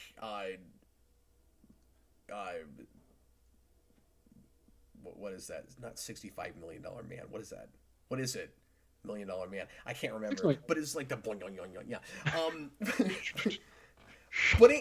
But anyway, yeah, and so we did that show there, and the food was incredibly mediocre. Like, I can't recommend people go there. Well, it's a fast food place. I mean, what can you expect? But apparently, it's the largest of them. What? That's crazy. We can't even get. I found the biggest White Castle and went there. Wow, that's awesome. Is it $60 million man? I can't remember anymore. Why have I forgotten? I think it's just $6 million man. $6 million. That's what it is. I was too high. Yeah, of course, 1980 is $6 million. $60 million would have blown their minds. They're like, numbers don't even go that high in the 80s. $6 million. Anyway. All right. Yeah. So that was Mr. Locke. He's getting. You know what I almost did though? I almost just went 65 million. Bionic Woman. You don't have to remember a number with her. She's just a Bionic Woman. 666 Knight Rider. What is happening? We're off the rails. Thank you, Mr. Locke, for your ringing endorsement of White Castle's chicken rings. Moving along. Zach Worthman. People were upset that I didn't order those, and I didn't know about it, so I didn't. You missed out. You missed out on their best item, apparently. I guess. I don't know if I'll go back to do that. I don't really want to, but all right, go ahead. There we go. Calling me out in the super chats. Zach Worthman, $5. Seeing DJ giggle while pre-reading the White Castle tomfoolery is amusing. I can't keep it together. Sorry, guys. I'm so unprofessional. Thanks for the super chat to point out that DJ is unprofessional. You don't need to pay us to say that. It's clearly evident. We're fully aware. All right, good. Robert Wild, $5. This sets such a bad precedent for Warner Discovery. Why would you work for them if you can't even be sure your film will be released? Well, as long as... So, again, this is a cleaning house thing. Like, I totally get why you would say that, but you got to look at the context of it. They're axing stuff that they don't think... that's coming out now that they don't think is going to keep people coming to the streaming service, and movies that were made specifically for the streaming service because their CEO doesn't believe in not putting movies in the movie theater. The people in charge right now will be greenlighting everything that comes after that. Yeah, it's not a precedent. It's just because of the merger. It's exactly like when Disney bought Fox and started canceling some of their stuff down the pipeline. You also have to understand that this happens every time there's a merger like this. You just don't hear about a lot of it with other kinds of media because it's not as high profile of stuff. Do you have any idea how many albums have been canceled midstream or that were finished already because somebody else came in and it just wasn't the brand they wanted? It's exactly the same thing as somebody buys a bar that has a particular, and I've seen this happen. Somebody buys a bar that has a particular clientele right now. That bar is about people in their 20s, or Yeah, like let's say you have a bar that's about like young people in their 20s and they're listening to like rave music or whatever, right? And then somebody comes in and buys the bar and they want an older clientele that listens to classier music and make it like a wine bar or something. So like immediately everybody gets fired. And all the clientele that was there before leaves because it's not the same kind of thing it was before. This happens over and over again all the time. It's just this is a really high profile version of it. When Disney bought Fox, how much stuff got canceled? Like a lot, I'm sure. Now I'm not sure that anything was made and not released. Yeah, that's what makes it so special, is that it was like done. That's why it's crazy. Yeah. But they're just across the board. But again, that happens too with albums and stuff. Amy Allen, who is a ska artist now, not even doing the same kind of music she did back in 2003, but she did the theme song for Birds of Prey, and you couldn't find the album anywhere. And it was like, here's this like high profile song. Where is it? It's because I can't remember the label, but it's because the label that was gonna put that out got bought out or got a new CEO or something. I can't remember, but I think they just got bought out and they didn't release it. It was completely finished. You can you can go on YouTube and find some of the songs, and it's a pretty good album. But anyway, yeah, that happens. That was 20 years ago, but it still happens. It happened. Playtime. Don't tell me it didn't happen. I was there. I almost said that quote when Mr. Locke gave us that super chat a little bit ago. Don't tell me what I can't eat at White Castle. I love the chicken rings. Playtime. Don't tell me what I can't eat. The big reveal this... at the end of the episode is that he's got a heart condition. He puts the chicken ring in his teeth, smiles at her like a creep. No. He's got a chicken grill. Oh. That's gross. Yeah, it is. That's gross. Playtime in the Sunshine, $5. I'd be remiss if I didn't get... Hi there. It's so catchy. It's so pleasant to read. I'm going to read it again. Playtime in the Sunshine. I'd be remiss if I didn't get in on this legendary time of Geekvolution super chatting and say, White Castle ain't bad. I think it was bad. It tasted like things I had before. Like, some of you guys, like, built it up too much. Yeah, you know? That's on you guys. You guys failed him. I needed it to be a legendary White Castle experience. didn't fail him. You guys failed him. But I needed a lot of things that day. I needed a tripod. I needed a lot of things. That was hilarious. It kept like falling over. You kept having to pick it up. And then like when you left, like Jason was out of frame. I watched that video. It was hilarious. Sorry about that. I hope you didn't put it on a screen that was too big. That was a video made for your phone. Yeah, no, I watched it on my phone. I watch everything on my phone. Just watch that on your phone. Watch this on your phone. Don't even watch this. Just listen to this. Yeah. Please accomplish something while you're watching this. I mean, you have to watch this for a little bit so that I can show you my tattoos. But then after that... Yeah. Check first 5 minutes, then hit the dishes, cut the grass. Do what you need to do. Don't let us get in the way of your important tasks in life, because this is going to be a long show. I can already tell. Senior DJ, Sticks. Sorry, let me ask you real quick. Are the super chats still in double digits? Yes. Okay. Go ahead. Senior Sticks, $2 cap. Even though Star Trek dead, is Trek Club dead? Really getting under that $2. I don't think Star Trek dead. It's close to dead. It's dead to you. I'm liking Strange New Worlds enough to watch it.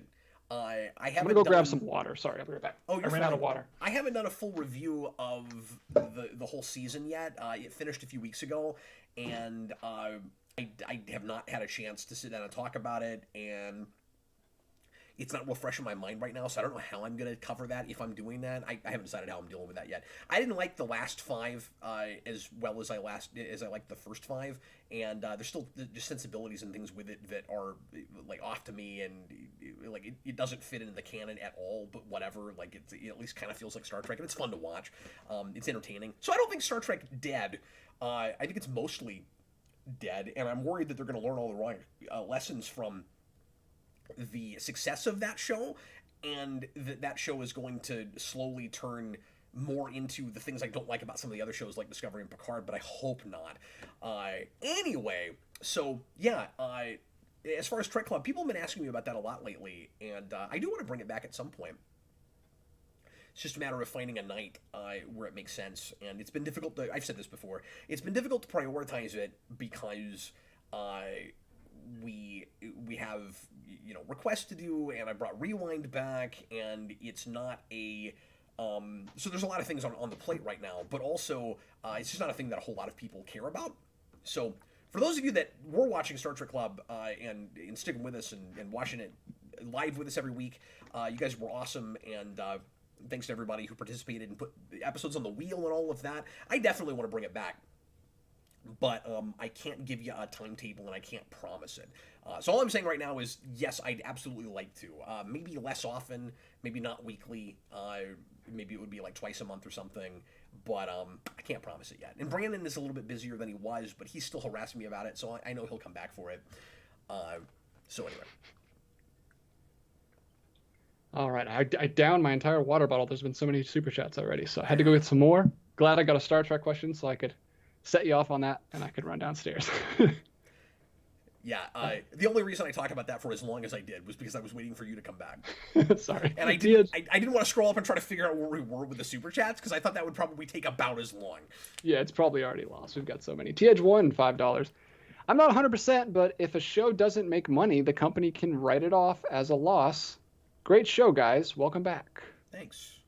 Well, maybe that is indeed why they've axed certain of them over others.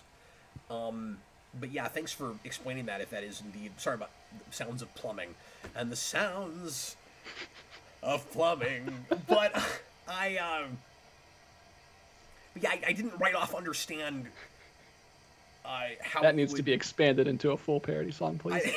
I didn't right away understand how it was a tax write-off just because you canceled it, but that makes a lot of sense. Greg, Agent of S.H.I.E.L.D. I mean, in the same way that you can write off anything when you own a business, like against your earnings. So like, yeah, it would be exactly the same thing, right? Like, I can write off things I buy for review, and if I don't make enough in a year, then I don't have to pay taxes on those things. That's how that works. But yeah. So I guess that makes sense, you know, bigger scale. Greg, Agent of S.H.I.E.L.D. wants to know...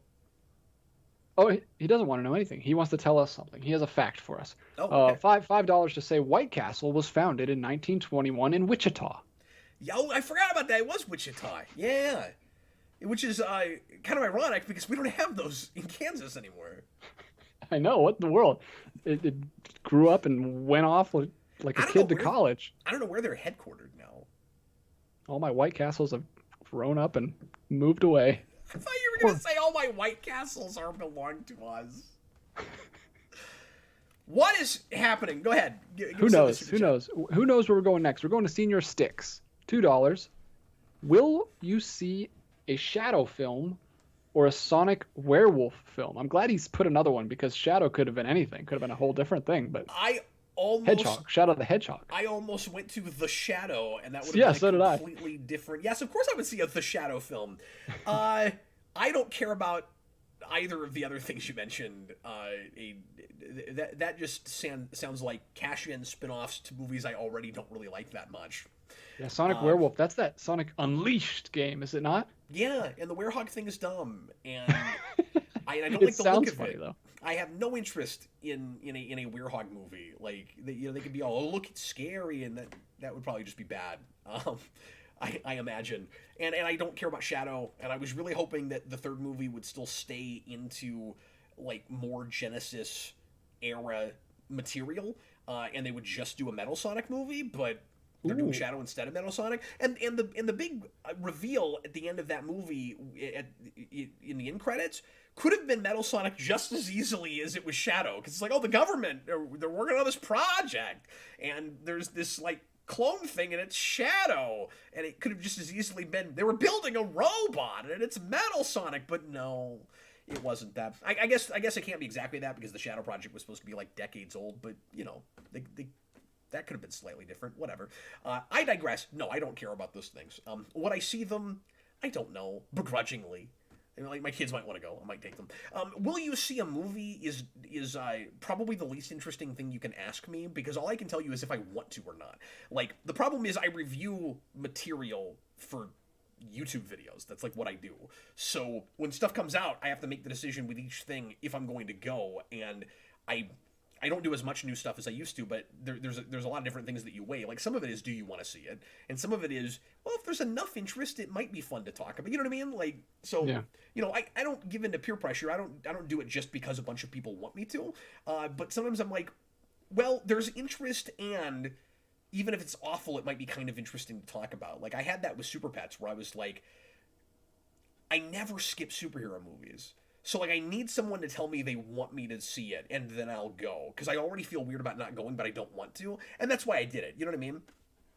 Yeah. Love and Thunder I wasn't going to go to either. And then when people that loved the first one, Ragnarok, didn't like it, I was too curious at that point. I was like, oh, even the Ragnarok people don't like this. And isn't that weird? Like, and then I was like, okay, now I have to see it. So... Yeah. But all of those turned out to be not good enough or bad enough for you to get excited about. Like, they were just kind of meh. No, they were not as crazy to try to review as they might have been. Yeah, I ended up actually liking some things about Love and Thunder. Yeah. It's not good. Don't get me wrong. I really enjoyed those two videos. I watched both of those videos. Super Pets and Love and Thunder. I told you I've been watching more of your content than ever this month. Diggle's Dumb Thanks Helmet. Thanks for being a viewer. Oh, Diggle's Dumb Helmet is back. What an outdated reference. What's up, man? $5. Why does Burger King exist? Hold on. There's more. I just had to take a giggle break. I wanted that to be the entire comment. Okay, why does Burger King exist? Mic drop. Okay. Well, yeah, that was funnier than this is probably going to be. But why does Burger King exist? So that he and Dairy Queen can live in the White Castle. Lame, but I had to make some kind of reference to the best restaurant. Yeah, that wasn't like laugh out loud funny, but like I understood it. It followed. It's already better than any of Otiki's jokes. Oh, man. Why is Burger King? Why does it exist? Why is Gamora? Anyway. Hey, DJ, guess what I got today? Another tattoo? Well, the last couple days, so from now on, 2-hour shows, at the hour, we'll do another tattoo time. No. I thought you maybe got one when I went down to get some water. I got a couple, yeah, he's that fast. I got a couple, and not even here, of things in the mail the last couple days that I'll share with you very quickly. I need someone to please, if you happen to be watching this an hour and 36 minutes in, and I'll message, or I'll put a post about this on social media also, but one of our subscribers sent me a movie in the mail, and I got it was somebody from Patreon, yeah, probably Patreon, somebody on a Discord that asked for my address to send me something, and I did that, but I cannot for life of me remember who it was. And they sent me the movie Night Shift. Wow. And if you sent me Night Shift, and I will watch this at some point, and I don't know if I'll do a full video on it or if I'll just bring it up in a Captain Logan show or what, but this is a comedy I've never seen, and I'm curious about it. So thanks to whoever sent me this. But if you sent me Night Shift, please let me know so I can credit you for sending me Night Shift. And then I also today, and these have been long delayed because of supply shortages and problems with ships overseas and stuff, but I finally got the latest releases of Heroes of the Grid, DJ. Here is Time Force. This just came today. Time Force. Here's the rest of the Time Force team. We got Jen Scott's all the way back in the Shattered Grid release, which was the second big box. So we've had her a couple of years now. Finally, the rest of that team, including the Quantum Ranger, and he has some cards that look really cool. And then we got the Merciless Minion pack, where we finally have gotten some some foot soldiers that we've been wanting for a long time, including cogs. So we have kind of a complete Zeo set at this point now, DJ. You can do a total Zeo game and not have to add anything from any other show now, if you want to. And I think Mighty Morphin and Zeo are the only things you can really say that about. Really close with Dino Thunder, but you don't have any henchmen from Dino Thunder. Or not henchmen, you don't have any foot soldiers from Dino Thunder, but they have enough monsters from that you can put together a full team and monsters, but you wouldn't have foot soldiers. But now that we have cogs, you can do it with Zeo. The only, and I mean, they've got Louis Kaboom and everything. Like there's a lot of Zeo. Yeah, I didn't tell you this. My brother came over. It's been a few weeks ago. Did you guys play? Now, and he played. Yeah, we played a Zeo. We played a Zeo Mighty Morphin game because some of the Mighty Morphin cards are missing, so we had to use some Zeo Rangers. But it was fun. You're missing cards? For the very first starter pack, some of the player decks are missing a few cards. Okay, but we did Zeo and it was cool anyway. I've got duplicates of some of those, so at some point just let me know what you're missing and I'll send them to you. Okay, cool. But yeah, we played. That's right up his alley. He's a big board gamer, so I wish he didn't live so far away so we could do it more often because I think he would really get into it. But he lives about an hour away, hour and a half. Yeah, and you own 2/3 of it. So I know. Cool if you had somebody to play with, so you could play more of it. Yeah, but no, it was fun. You said you just got a movie, and you can't really see it because some of my screen is cut. A lot of my screen is cut off. But I finished my shelves. Oh wow! I actually completed them all the way. This month they're all the way full. Just before you move. Yeah, you now it's time to move. Filled them. That's why I'm moving to a new house because I ran out of Blu-ray space, so I got to get more space. No, the July sale, the Criterion sale from Barnes & Noble is in July, and I bought a ton of movies this month. That's part of why I got a lot of content boost on my channel. But filled it up, filled it all the way to the brim. So we got to make it bigger in the next house. More shelves. Congrats again on your success on your channel. And I'm gonna be irritating and be that guy. I still have not appeared on your channel yet, and I want to do a video there. I know. We maybe have to do it before we leave. I don't know if I'll be able to do it before I leave, but maybe in the new house. Maybe you'll be the first one in the new house. I'm just jealous I haven't got to do it yet. I know. We got to do it. I'm being that jerk that's like begging to be on someone else's channel. But in my defense, DJ invited me at one point months ago, and it just never happened. And I wanted, because I like the stuff they talk about there, and I want to do something there. Absolutely, and you're one of the biggest collectors I know. Like, and one of the most. It's a nice way to say it. Eclectic collectors I know. Like you just collect all sorts of things. I'm just boring. I just have one thing I collect.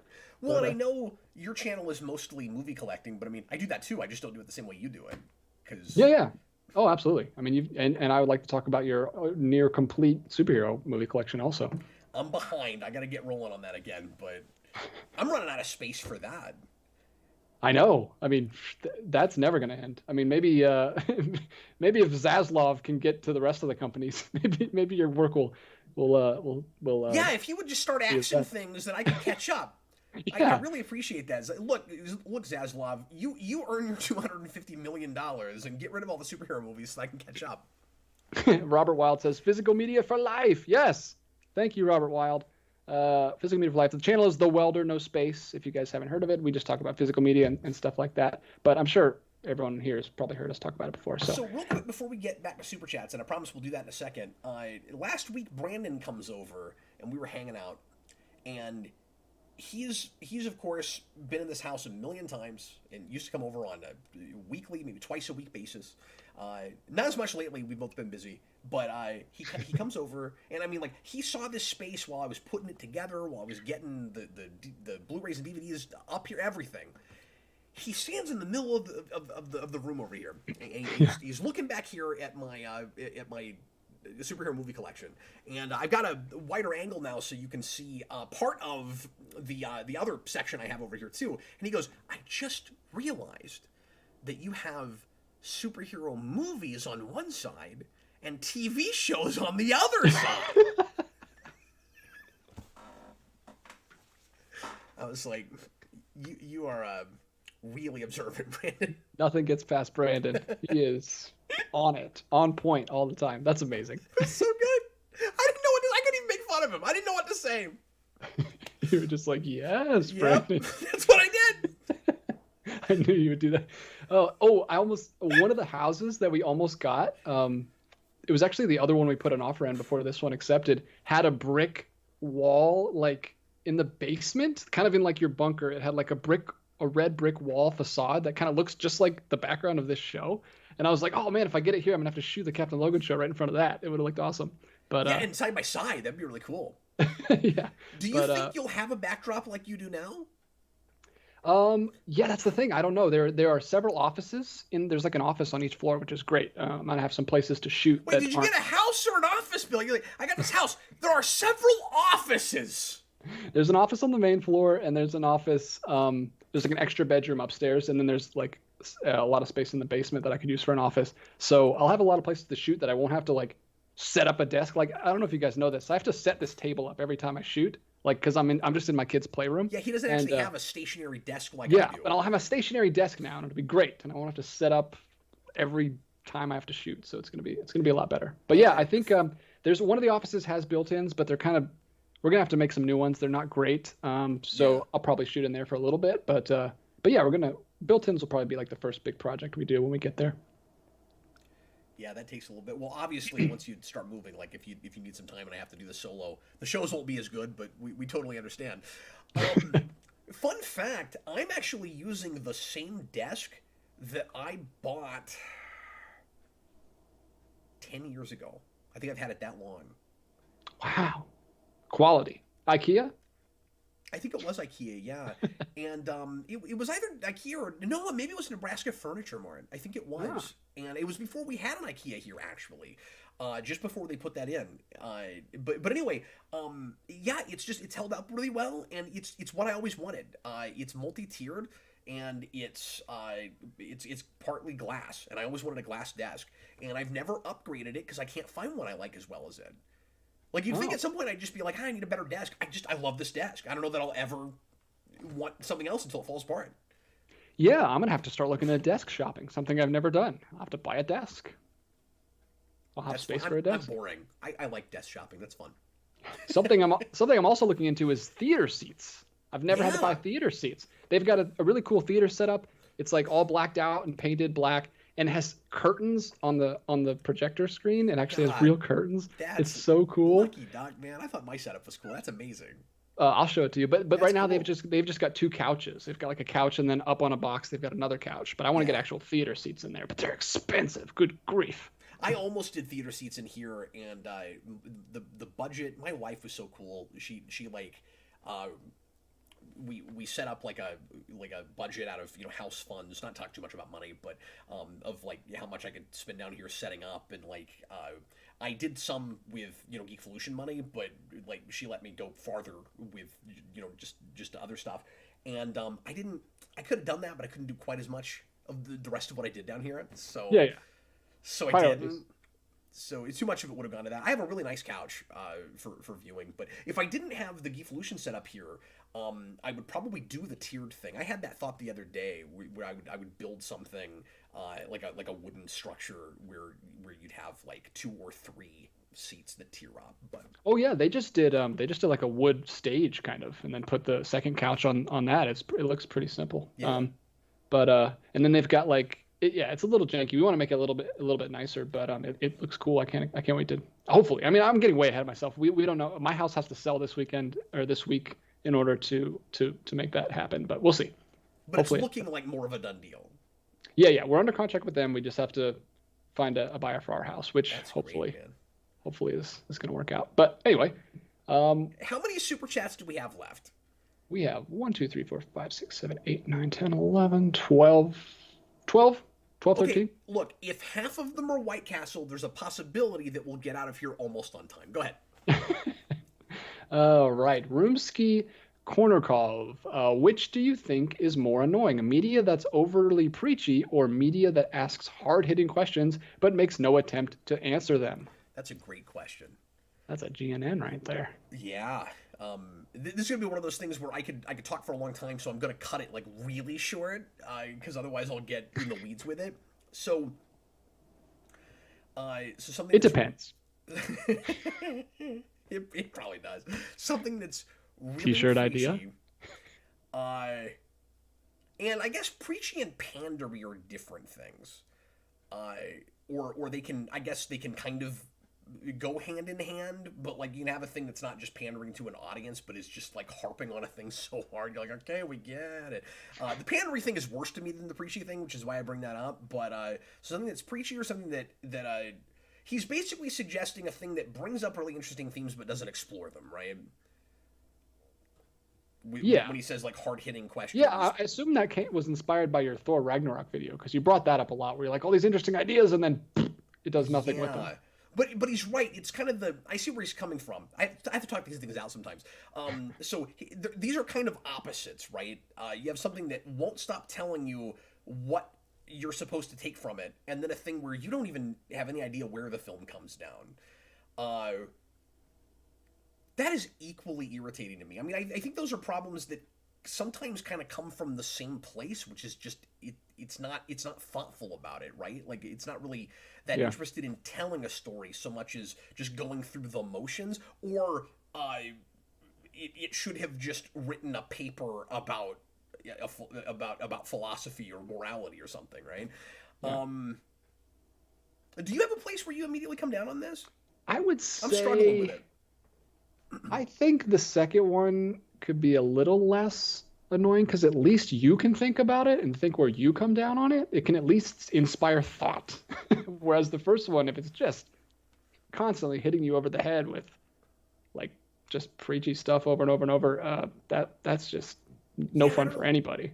Yeah, I just think too ambiguous is as irritating as going farther than the morality plague. Well, especially if you're talking about as a reviewer. Sermon.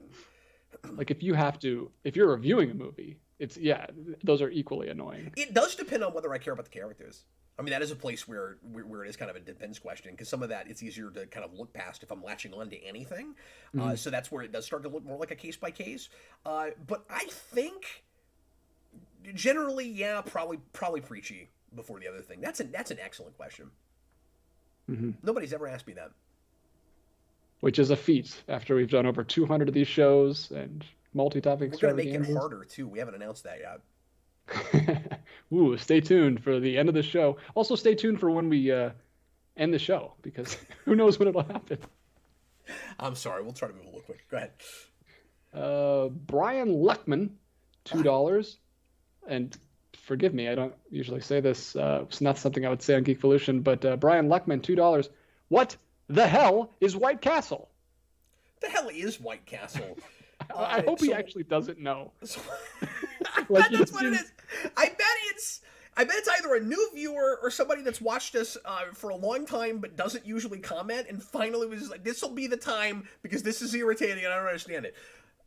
So I'm sorry for all the White Castle talk. It's not my fault. I have to read the super chats.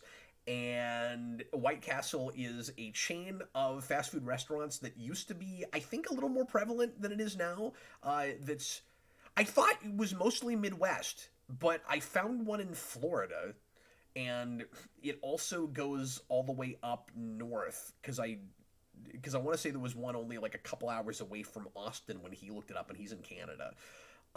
So he found one in New York, I think. But anyway, it's a burger / chicken place that's obsessed with sliders. So they don't have like normal size burgers or chicken. It's all these tiny ones. So you have to eat like 2 or 3 or 4. And then they have like chicken and waffles and things like that. I was gonna order this, DJ, and I ultimately decided against it. But they had like a sandwich that's a piece of chicken, where instead of bread, it's waffles. Oh, yeah, chicken and waffles is a big thing down here. I'll tell you why we don't have White Castle. Yeah, but to eat it like a sandwich. It's a heart attack waiting to happen. Anyway. We don't have White Castle because we have Crystal, which is like I think they're partnered, or it's kind of like how Hardee's is on the East Coast, and on the West Coast it's called something else. Carl's Jr., yeah. We have Crystal, which is the same thing. They have all the sliders, the little tiny sandwiches. But yeah, we don't have White Castles here, but it's weird that it's in Florida, which is so close to me. Yeah, that's strange. I didn't know that. The White more Castle you know. is Okay, a mystery. moving right along. That's what the hell White Castle is. Moving right along. It's a fast food restaurant. It's not worth all the hype. Senior Sticks. It's not. But thanks to everyone that has decided that it is. Senior Sticks, have you thought about making jam preserves? No, I've never once in my life had that thought, and I'll tell you why. Because I know older ladies that are great at it, and they give them to me, and there's no reason for me to get into that. I already have good jam preserves. Like, Wow. I I never in a million years thought you would have an answer to that question, and you do. It's amazing. There's nothing this man can't answer. Give him 200 more episodes. that's not true. That's not true. I have a so my mother-in-law makes really good preserves, and my dad's mom, my grandmother, passed away just around when I got married, and she did preserves, and I got a lot from her back then. But yeah. So anyway, That's amazing. They can't even think of things that you have nothing to say I about. like those on English muffins. Jam preserves. Wow. Yeah. I think you and I should stomp grapes on camera. I think we should make our Swimming own would be jam. less messy, but yeah. Well, you want We'll to recreate the "I Love Lucy" bit?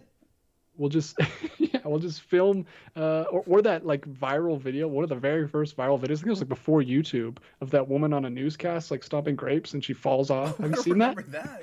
She fell off the thing and like knocked the wind out of herself and was making really hilarious noises. Anyway, Philip Kelton. Never thought that would come up. Moving Cap. right along. Cap, watch What? the argument. What? Cap, watch the argument Butters makes in South Park Steaming Wars. Does he mean? Is he talking about streaming wars? Probably. Yeah, he probably means Streaming Wars. I don't know who Butters is. I've never seen South Park, but apparently he makes an argument about streaming. Yeah. Well, I mean, that show was all social commentary. So, Yeah. And they talk about a lot of like media and pop culture and geeky stuff. So yeah, I am not a South Park person, but if somebody sends me that, I will look at it. Interesting. Yeah, it might be on YouTube. They do a lot of great cutting satire in that. It's just not my taste, so I don't tend to watch it. But I will say, speaking of South Park, stay tuned. Anyway, moving right along. What? I can't. He's on top of everything, guys. You can't stump him. Stay tuned. All right, moving right along. Edge won $5. Which version of Kiki did you go see, DJ? The 97 English or the remaster? The remaster cut lines and made it closer to the Japanese version in tone. I have no idea. I just watched the one that was a special showing at my theater. I didn't know there were two versions. Wow. Interesting. I will look into that. Thanks, I Tom. need to see more of those. I think I've seen like 3 or 4 maybe total. Yeah. I don't know how you would feel about Kiki. It's about a young witch who like turns 13 and she has to leave home and go and like find a town and just kind of like live on her own for a while, which is apparently like common in Japan. Like they send off very young kids just like off by themselves, and like that's really interesting to me. But yeah, and she just finds a little town and gets a job delivering stuff, and it's like a really small, simple story. I really like how they're able to do that in kids' movies. Like it doesn't have to be this crazy, over the top, insane plot just to keep kids' attention, and my kids love it. It's just very calm and relaxing. Yeah, a lot of those are like that. Yeah. Neighbor Totoro is really good too. I like that one. Philip Kelton again. I want you to stop watching superhero movies, stop subscribing to streaming services, and go read a book or a comic, play an indie game, or even better, spend time with your friends, family, and pets. Is he talking to us specifically? Because I feel like I feel very called out right now. Well, no, I think he just said that's what he wants to do right now. Isn't that what he said? Like he specifically? No, he says I want you to stop watching superhero movies, stop subscribing to streaming services. He's attacking our character. I have a lot of feelings right now. I'm sure he's kidding, but it's like if you're like I don't know where exactly that comes from, Philip. Like if you're sick of superhero movies and what the streaming things are doing, and you can tell that sometimes like I'm feeling a little bit like burnout on it, because like with just the constant barrage of new stuff, like I absolutely get that way. Let me say this real quick too. I'm not tired of watching and talking about superhero movies. Like it's why I figured out a way to bring Superhero Rewind back weekly. Like I'm really enjoying getting my head back in all of that. But just the constant barrage of it, and the sometimes sameness of it, and all the issues with current stuff that I have complained about a lot, can be tiresome, of course, and you get overwhelmed and you can't keep up with everything, and you don't necessarily want to keep up with everything, but I, I was gonna say, like, if he's tired of that stuff, and he can see that in me some, like I get that, like, agreed, but my response to it is to, like, not make myself keep up with everything, like I was trying to do a few years ago when we were doing Primetime Crisis. So, like, I do opt to spend time with my family and go read something. Like, much to some of our viewers' chagrin, some people are like, "Hey, Cap, why don't you review everything right when it comes out?" Well, because my brain's going to explode, and there's some things that I just can't bring myself to care about, and I don't look at right away. And sometimes it might be till a rewind before I finally get to certain things. And with TV shows, like, maybe never. There's too much of it, So yeah, I guess my response to that is, yeah, I do that, actually. Yeah, you could just as easily have gotten the comment the other way. I want you to stop spending time with your friends and family and pets and watch a movie. Yeah, absolutely. I just wish my pets would watch TV. I don't know. Yeah. Not enough animals in the stuff you're watching to keep them interested. No, I'm kidding. My dogs like to sit with us when we watch stuff. Reapa Cheap 775, $10 in Canadian money. Hi Cap, do you think prologues should be avoided in written fiction? When do you think a prologue is justified? Wow. Gotta put your writer's hat on. No, that's a wonderful question. Boy, it's really hard not to just cop out and say it really depends. Like, throw me a thing and I'll tell you if I thought the prologue was warranted. Generally speaking, though, it's difficult for, I don't know how long he's going to be. It's difficult for my eyes not to kind of glaze over when I see prologues and we're not, like, in medias res, in the story. And then sometimes retroactively, depending on what the point of it was, like, be it, I don't know, like a backstory prologue where it's like, okay, we need to introduce you to this character, and then now 7 years later, we're into the actual story. Like, I will say sometimes a prologue feels like the beginning of a thing, and then I can get invested because it's maybe telling kind of a mini story, or it's just so compelling that you're like, oh, I'm in the story, I'm reading a book, and then you get into the first chapter and you realize, even if it said it was a prologue or whatever, it's almost better if it doesn't, with this particular case. But you get into the beginning of the actual story and you go, okay. Now we're into the crux of the narrative. I guess that was just a prologue, but, like, I cared, and now I'm informed. I've got some information about the character. So, like, it can work, but it's sort of like flashbacks where it needs to be... It needs to be relevant. It needs to be something that I feel like is part of the story and I had to have. Where my eyes glaze over and I don't care is when it's just background for world building. I might go back after I've read the whole book where I was, like, really invested in a character and cared about what he was doing or she was doing, and then I go back and I give it a second read and go, okay, I guess I'm glad I had that prologue because maybe subconsciously something from it, like, sunk in, where it's like I sort of understood, like, there's these two planets that are at war, or we're in a post-apocalyptic future and the world was on fire, but now it's sort of okay.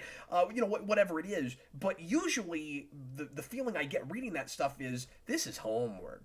Like, give me a person that I care about and let me figure out the background and the backdrop through the narrative, as opposed to just dropping it all on me. So it really depends on the type of prologue. It's better to dupe me into not realizing it is a prologue, I guess, is what I'm getting at.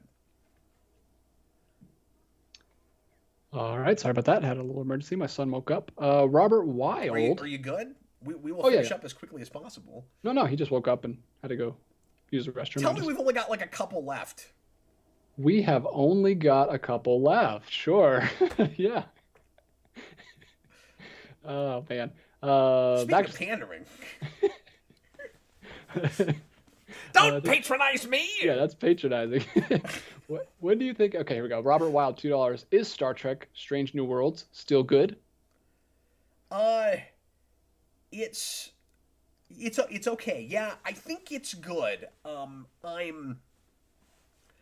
The novelty of it is starting to wear off. Like it's kind of what you compare it to. So like I was in love with it at the beginning because it was leaps and bounds above anything else they were making. Like they were telling stories and they seemed like they liked Star Trek and the characters felt like sort of real people and I understood what was happening and the conversations followed like a person would say a thing and then the next thing somebody else said like was a response to the actual thing that person said.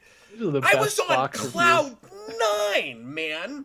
The problem with it is, and where the novelty is kind of wearing off, is that it is falling into the nostalgia trap, into the like cribbing on the classics, playing our greatest hits. Just kind of giving you an episode or a story that you've seen before, just repackaged.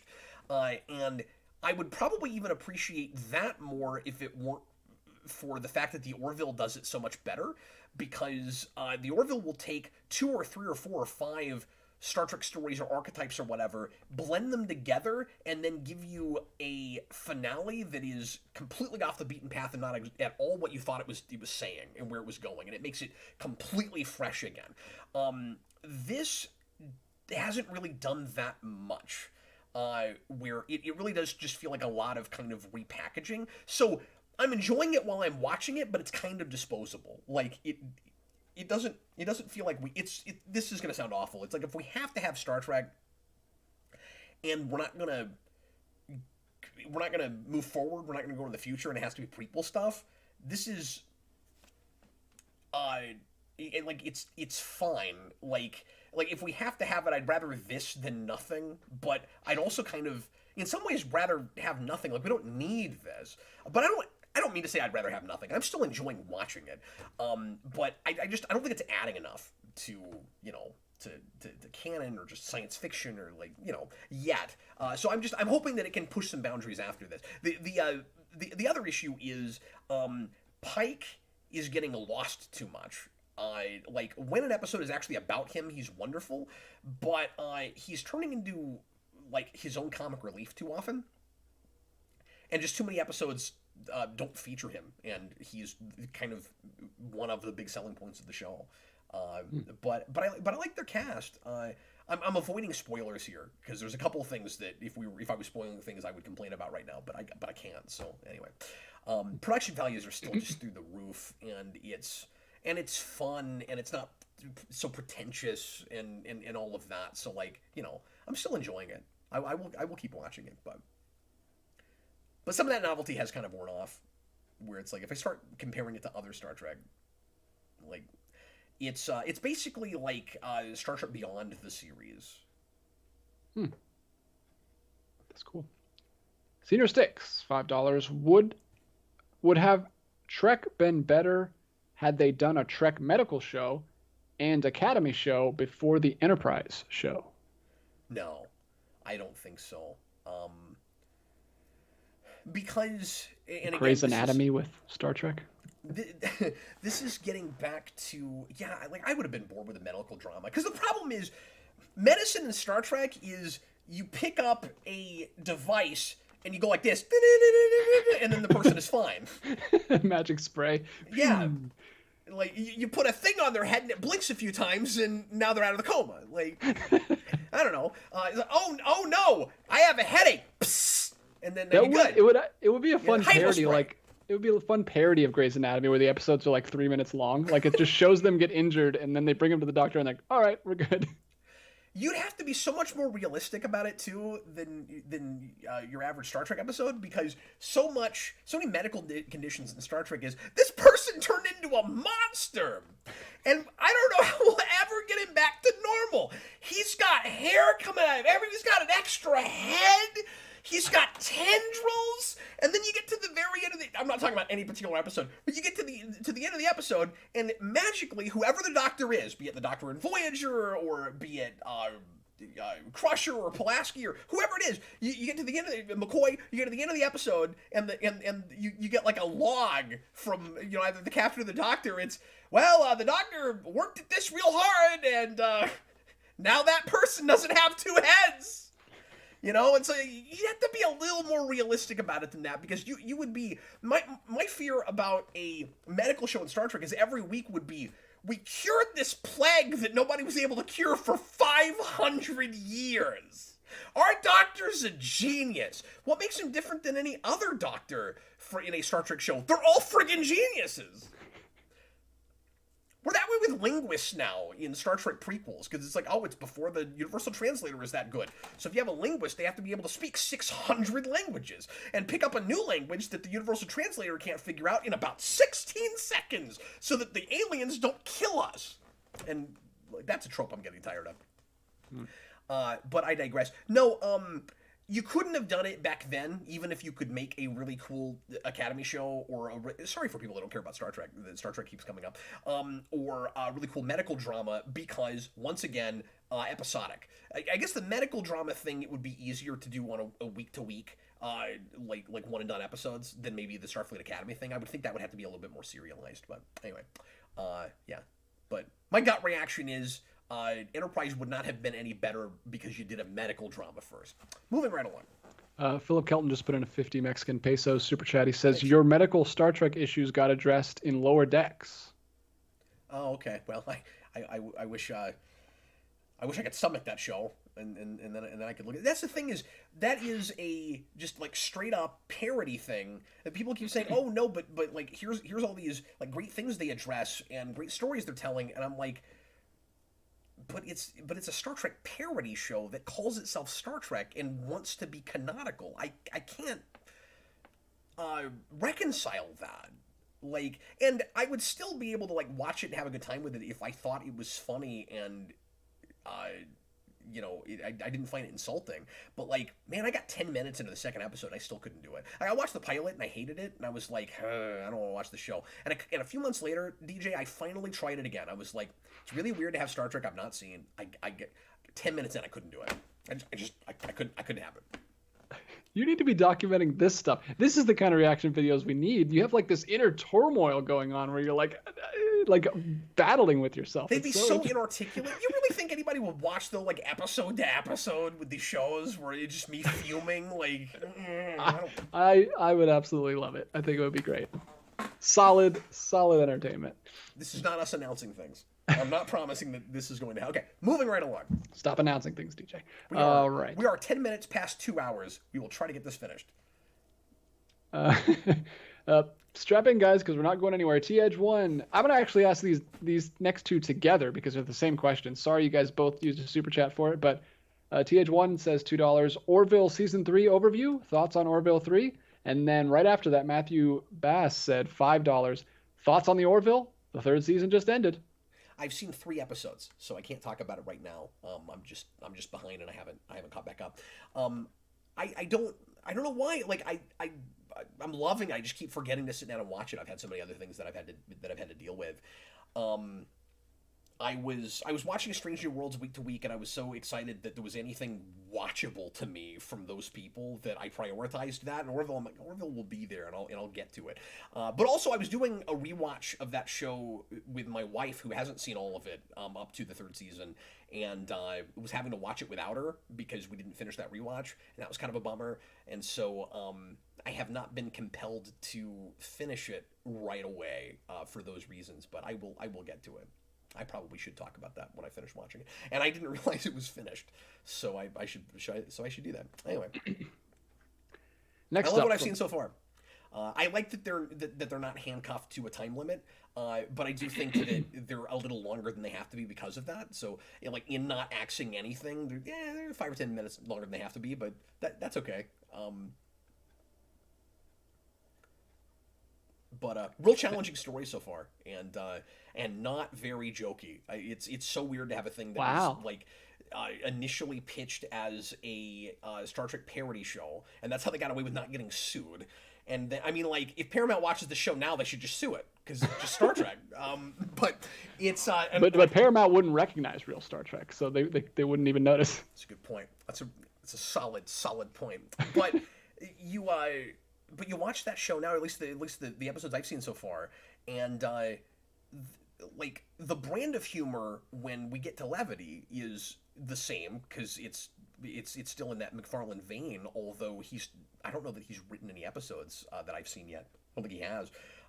He wrote most of the first season by himself. And DJ, which is crazy. Like the man was like acting and it was starring and writing like most of that show.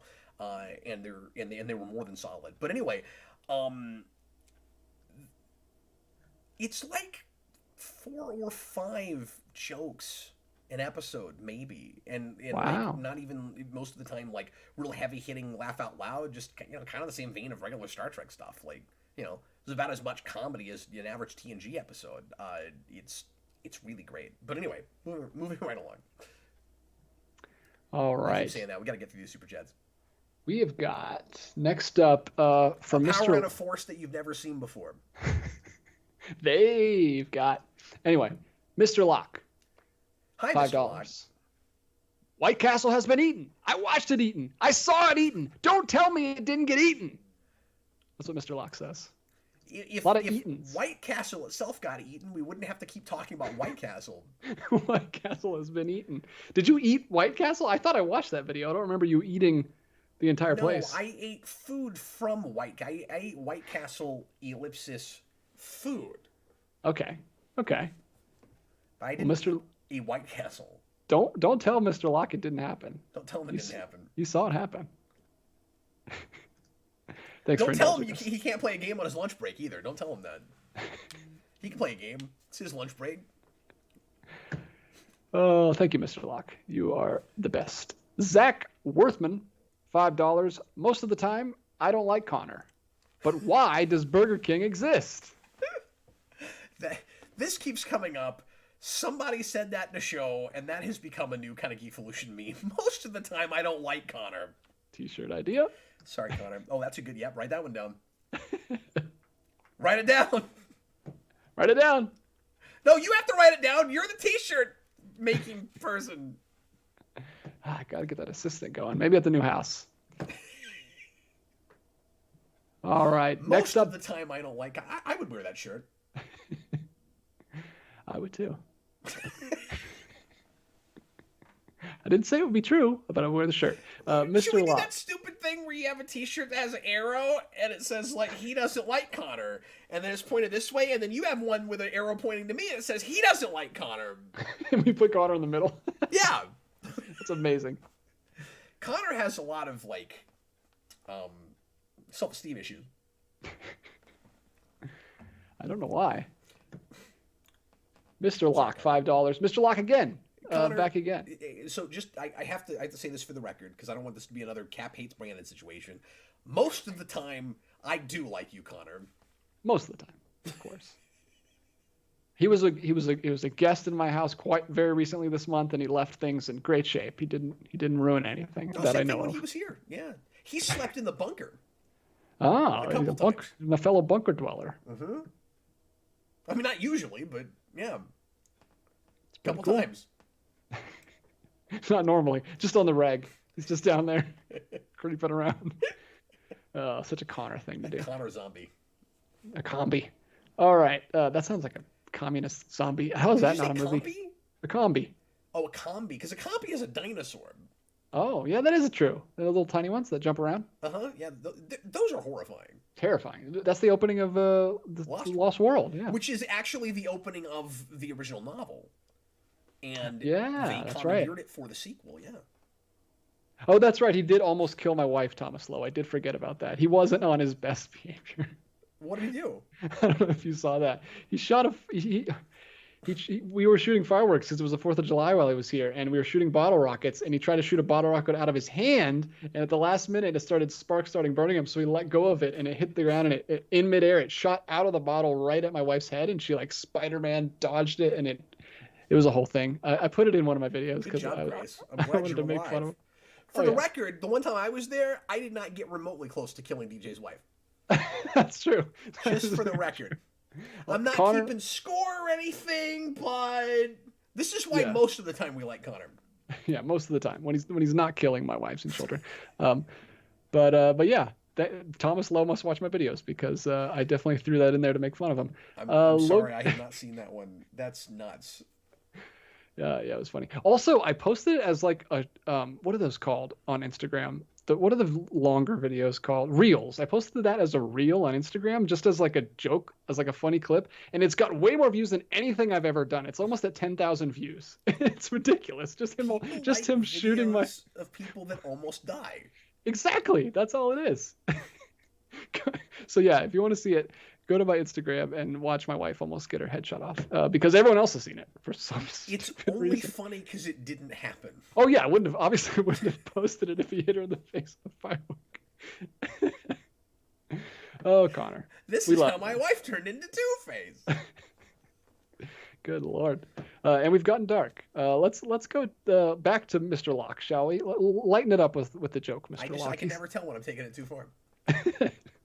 No, she actually laughed when it happened. Okay, now, I agree. It's only because she didn't get hit. Anyway, sorry, good. Mr. Locke says, okay, now, I agree. Why does Burger King exist? But let's not take the focus away from our sacred fortress that is the Castle of White. So he doesn't want Burger King to get any airtime here. Just White Castle. Find some way to integrate this into something I write. Like, God, you could put it in the food novel. I was going to say, am I going to have to do like another food novel? I don't want to do a sequel to that. It would just be like a different food novel. Well, you could just edit it in there somewhere. I'm sure there's somewhere you could drop a White Castle reference. I could get a White Castle in there. Yeah, but I don't know if I want to mess with it after that because I've already published the audiobook. Yeah. That would mean that the prose version would be slightly different just to retroactively add memes. Well, that's how you sell it. Like, this is the new and improved, unedited White Castle edition. The White Castle edition? I come up with some crazy contrivance so that because I have a present in that book where the White House somehow transforms into a White Castle. There you go. That's amazing. And the president in that book is a waffle. It's right there. Like yeah. Also, well, yeah, that's amazing. That's really cool. He's a waffle because he's like wishy-washy. He like waffles on the issues. So I mean, also, I don't know if we've announced. Have you talked about your next book idea at all? I don't know if I have. Okay, well, I won't say it, but it is. Given the state of that book, you could maybe have like the real White House in that book just shamelessly turned into a consumer White Castle. I don't know. That's true. I'm not sure if you're talking about the same concept that I thought you were going to start. We'll have to talk after the show. I'm not sure which book concept you're talking about right now, actually. Okay. Well, we'll talk about it later. Thank you, Mr. Locke, for your wonderful words of wisdom. Logan Dodd, $4.99. Why does Disney insist on insulting their fans, and how can it be stopped? Well, it can't be stopped. They own everything except for Discovery and Warner Brothers. Can't be stopped. Yeah, I would need more context. I don't know what you mean by insulting their fans. In what way? I mean, I'm not disagreeing with you necessarily, but in what ways are you talking about they're insulting their fans? Do you mean in the superhero front? Are you talking about Lightyear for some reason? Like, what are we talking about? That's a great question. Feel free to follow up, Logan Dodd. But he does have a different super chat that he put in right after that. $1.99. Thoughts on TMNT Mutant Mayhem? I don't know what that is right off. Mutant Mayhem? I can do research while I ask another question if you would like. No, I'll do it. Hold on. Mutant Mayhem. Is it a video game? Game? No, he's asking about something that was revealed so soon before the show I couldn't have seen it. Oh, Uh, wow. that is apparently the name of Seth Rogen's Ninja Turtles film. So we knew Rogen was working on something. Well, that is a kind of a goofy title, but It is, and it's got like. Sorry, I'm dealing with ad blocker issues. Let me find a different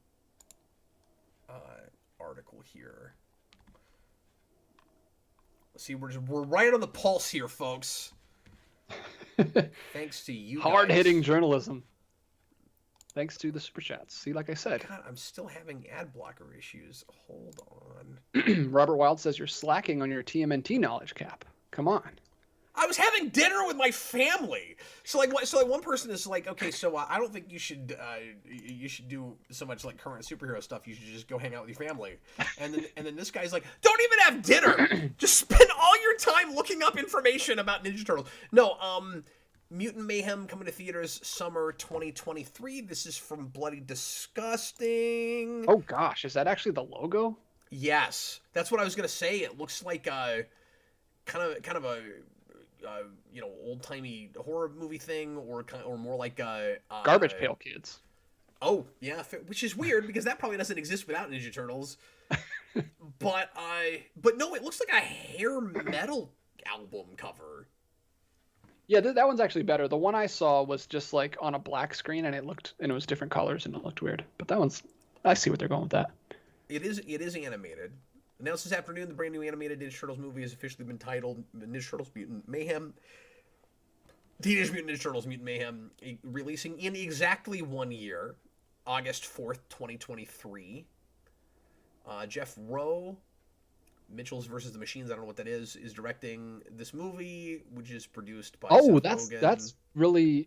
That's great, because that was like the best animated movie that came out last year. So it's interesting that we're going. I mean, I've talked about this before, but it's interesting that we're going back to animation theatrically when the live action thing didn't pan out. Not because it was live action, but just because it wasn't good. But this feels like 2007 all over again, except this looks like it's probably going to be really stylized and very comedic. Yeah, I'm right here with this. Yeah. I'm very excited because it's the director of Mitchell's vs. the Machine, which was another amazing movie that Sony put out last year that was almost up there with Spider-Verse, in my opinion. It was really good. Wow. And apparently Seth Rogen is doing like really good things with The Boys and Invincible and others and like superhero adaptations. So maybe he'll have a lot of respect for this. But also, like, I hope it doesn't lean too far into like the 80s thing. I hope it's like does its own thing. I don't know. This could be great. I'm very cautious. If it's period, that could be okay as long as it's not too like referencey and stuff, right? Like if it's set in the 80s, then okay. Like yeah, it could be cool. Like I'm okay with that. I love that it's animated. I love that it's probably going to be very stylistic. There's a lot of good things. I think it's interesting from this poster that you have like faces of turtles, but because like the more I'm looking at this, it really does not just a like cover for a metal album, but it looks actually more like a concert poster, right? Like that's what they're going for. It's like punk rock or metal concert poster, and so those pictures of the turtle heads don't give you any sense of what the character models are going to look like. So like, I really just need to see what the style of this thing is going to be when it like that might give you a little bit of a sense of the tone of it. Only in it might be metal or punk rock, or it might just be set in the 80s. But that really tells us nothing. Well, do we know what studio is putting this out? I think it's just Nickelodeon, right? It's Paramount Animation. Yeah, Nickelodeon movie is Paramount Animation. Point Grey.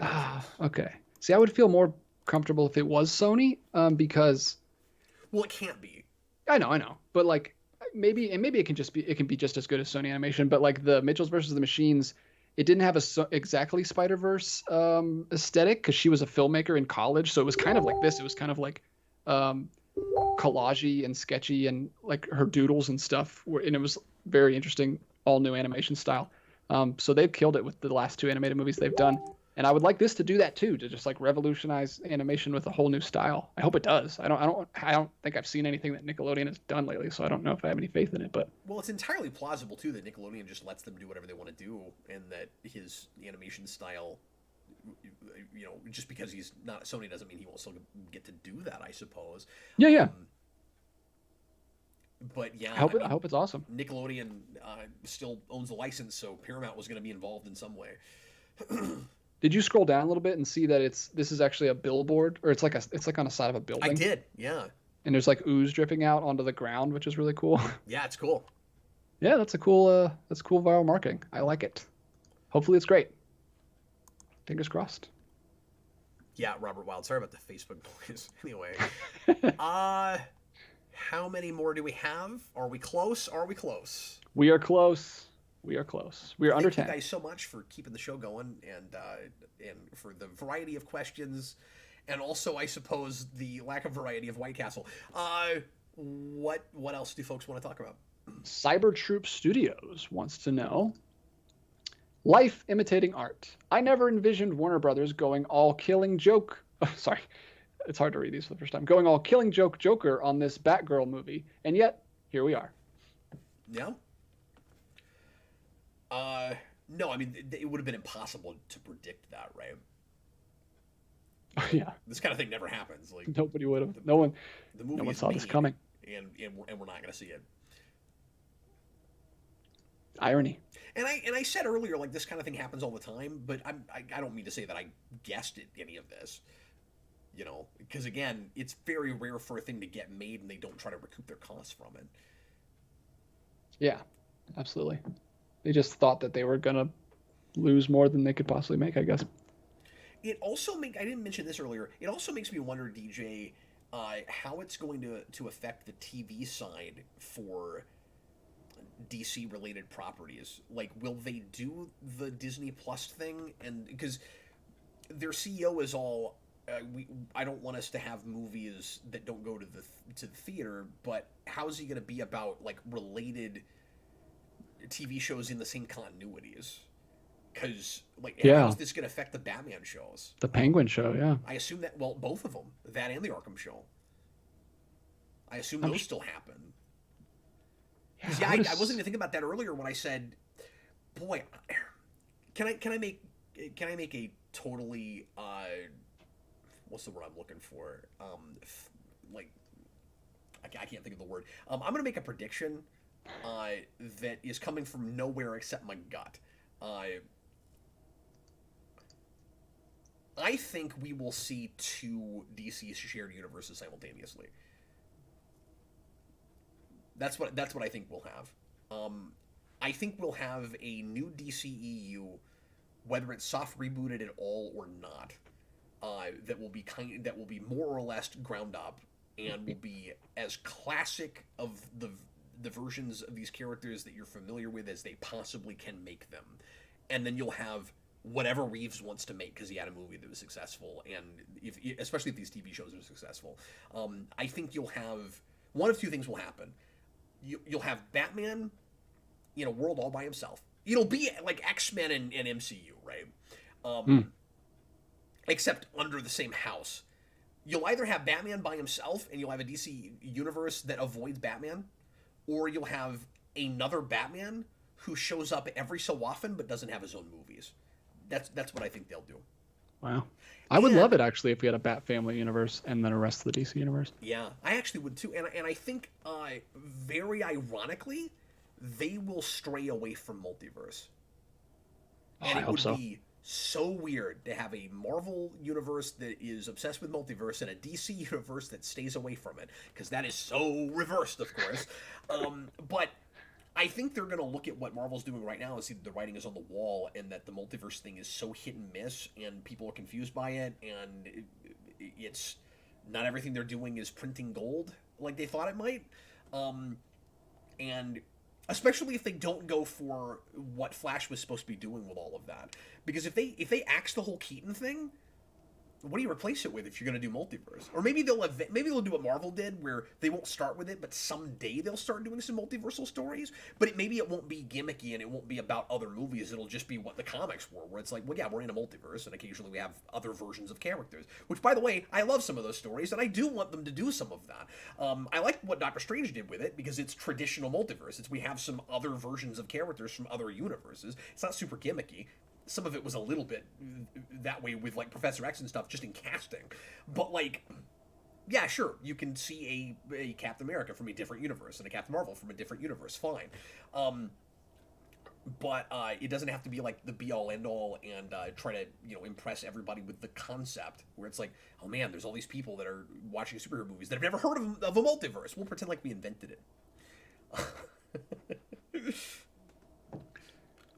All right, Busted Sim, $5. There's a trend to say that the MCU is flailing, but I think that's because Phase 3 was so good. Remember Iron Man 2 and 3, Thor and Thor the Dark World, Age of Ultron? I don't think... Yeah, but also, look at the sheer amount of content that they're pumping out right now versus Phase 3. So, like, it kind of depends on what measure you want to hold it to, right? Like, it's flailing in the sense that every single thing they're putting out isn't like critically loved and isn't always making the kind of money that they wanted it to. Overall, monetarily, business wise, are they coming out on top? In the back end, like at the end of it, yes, absolutely. Like they're probably worth more than they were during phase 3. Ultimately, it's probably as successful or more successful than it ever has been. Overall, they've got so much in the way of resources that they can afford some of the losses they're taking, but they don't have, percentage wise, they don't have as many hits to the amount of things they're making. Especially if you count in the Disney Plus shows. Like, would you agree with that? Yeah, probably. I mean, well, he's saying like, remember Iron Man 2, Iron Man 3, Thor. Like, yeah, like nerds got really mad about those, but you got to remember they haven't had a badly reviewed or audience. Oh, sorry, I misunderstood what he meant. So he's saying, well, there were some movies back then people didn't like. Yeah, sure. but those were still all fresh on Rotten Tomatoes. Up until Eternals, they haven't had a flop on Rotten Tomatoes. Like, that's a first. Or even very much in the 60s. Yeah. Everything's been north of 60s until Phase 4. I think that's what people are responding to. People are like, the things people aren't liking, they're really not liking, or at least mass audiences. Obviously, we're on an island where we like the opposite of everything, apparently. But I mean, you and I also don't agree on everything.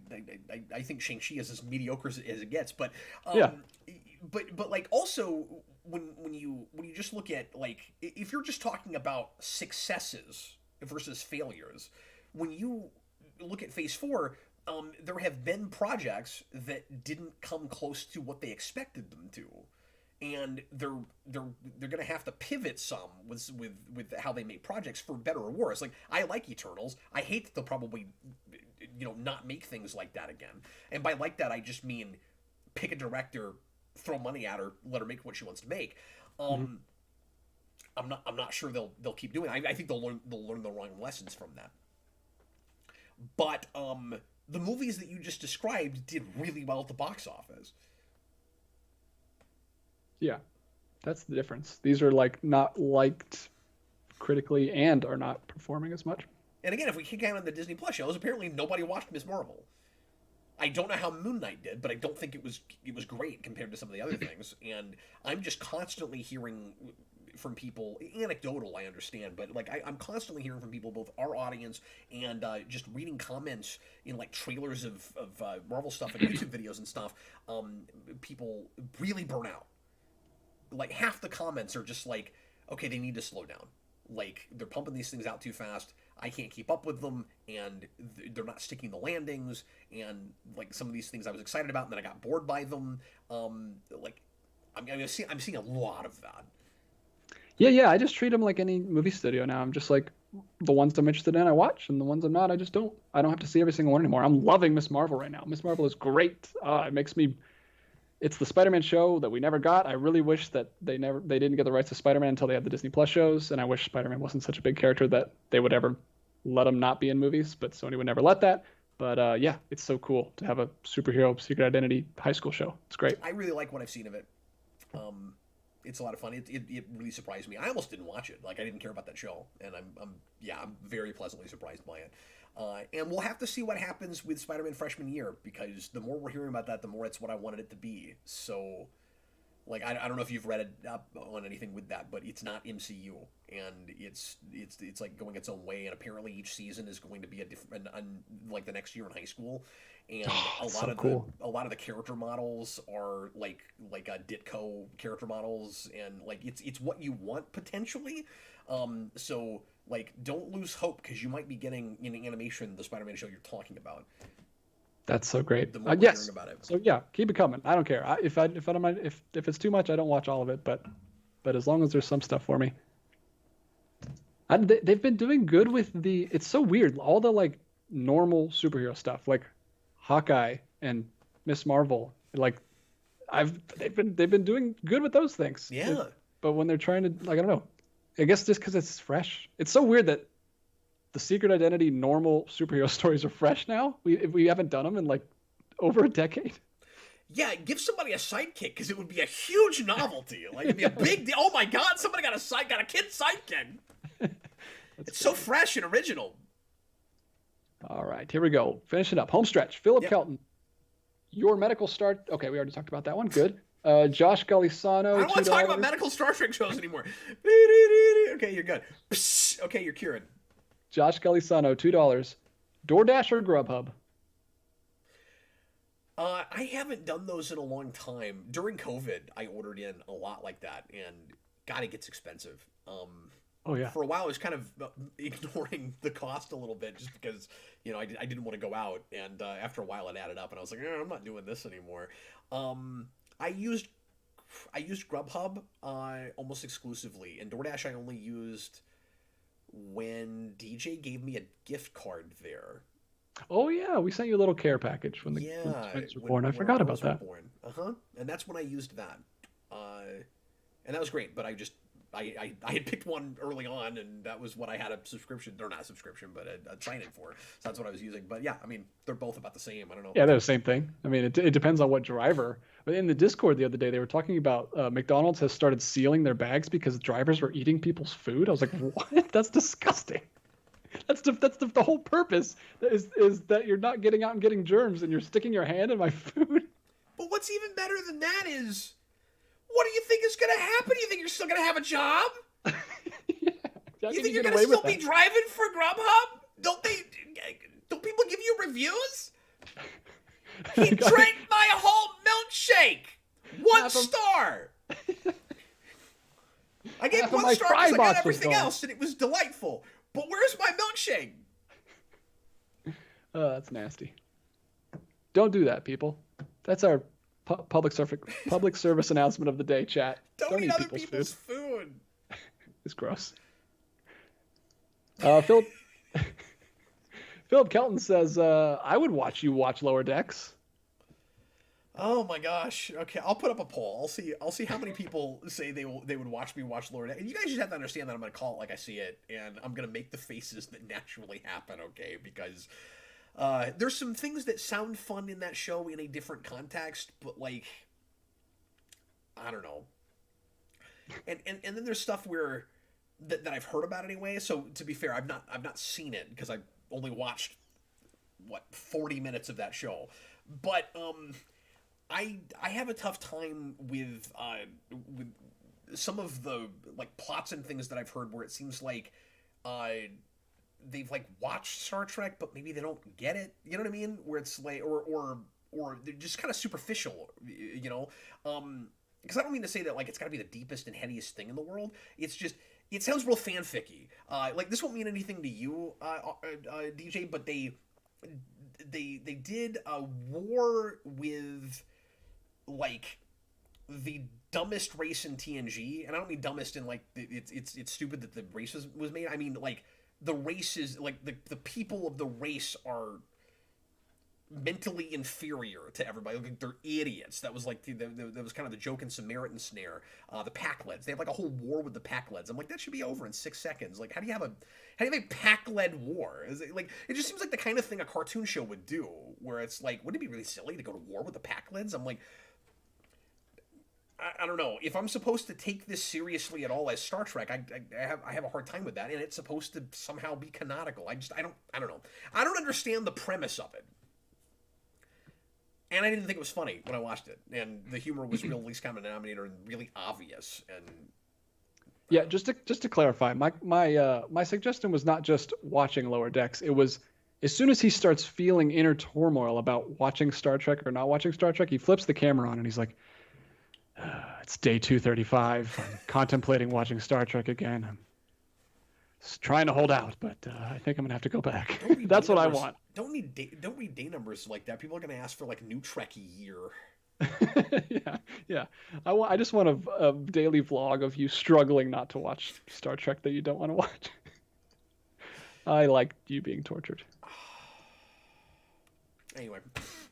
Next up, we've got a very great super chat from Logan Dodd, $4.99. He says, "Message retracted."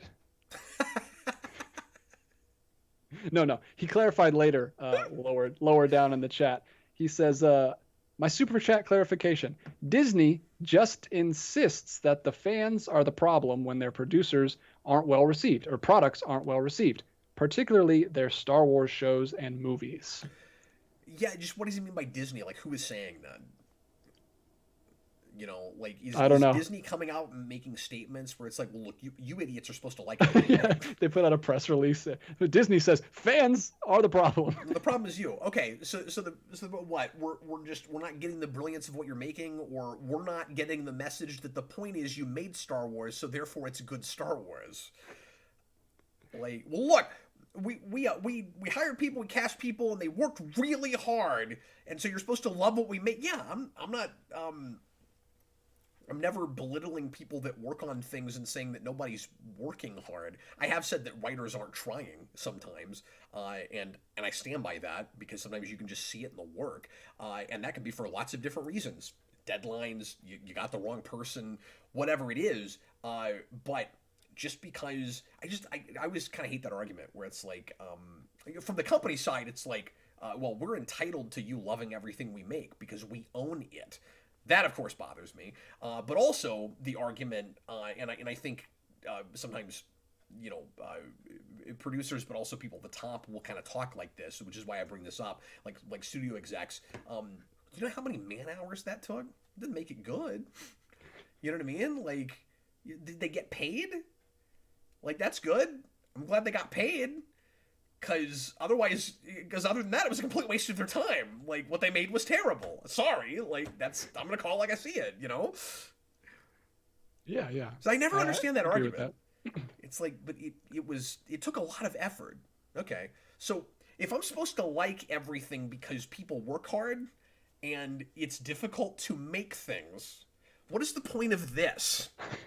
You know, why do we have reviewers? Why do we critique anything? Why do narrative analysis? What's the point?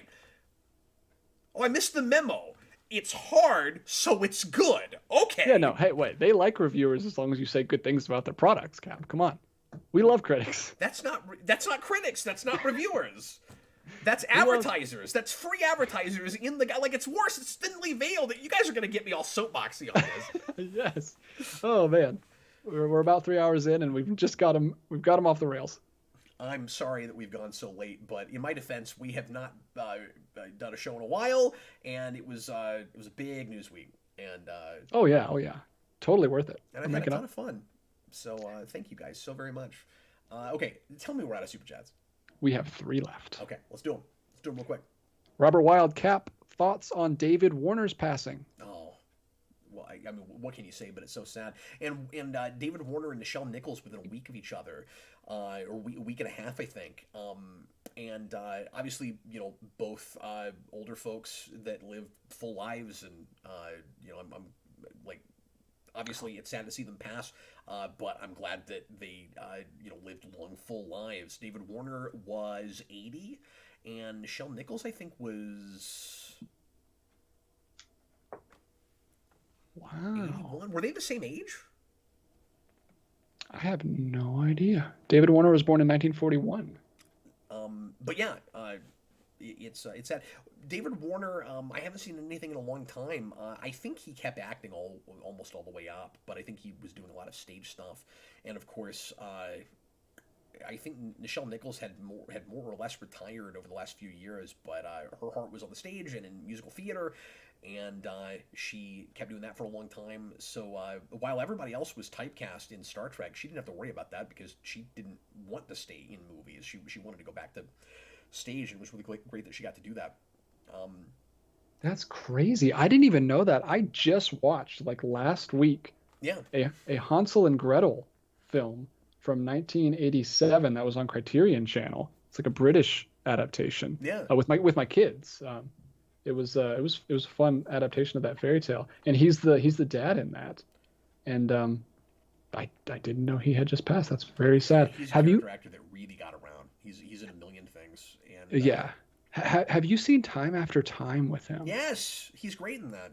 That is a cool movie. It's a I'd cool love to talk movie. about that movie with you sometime. It's like We should.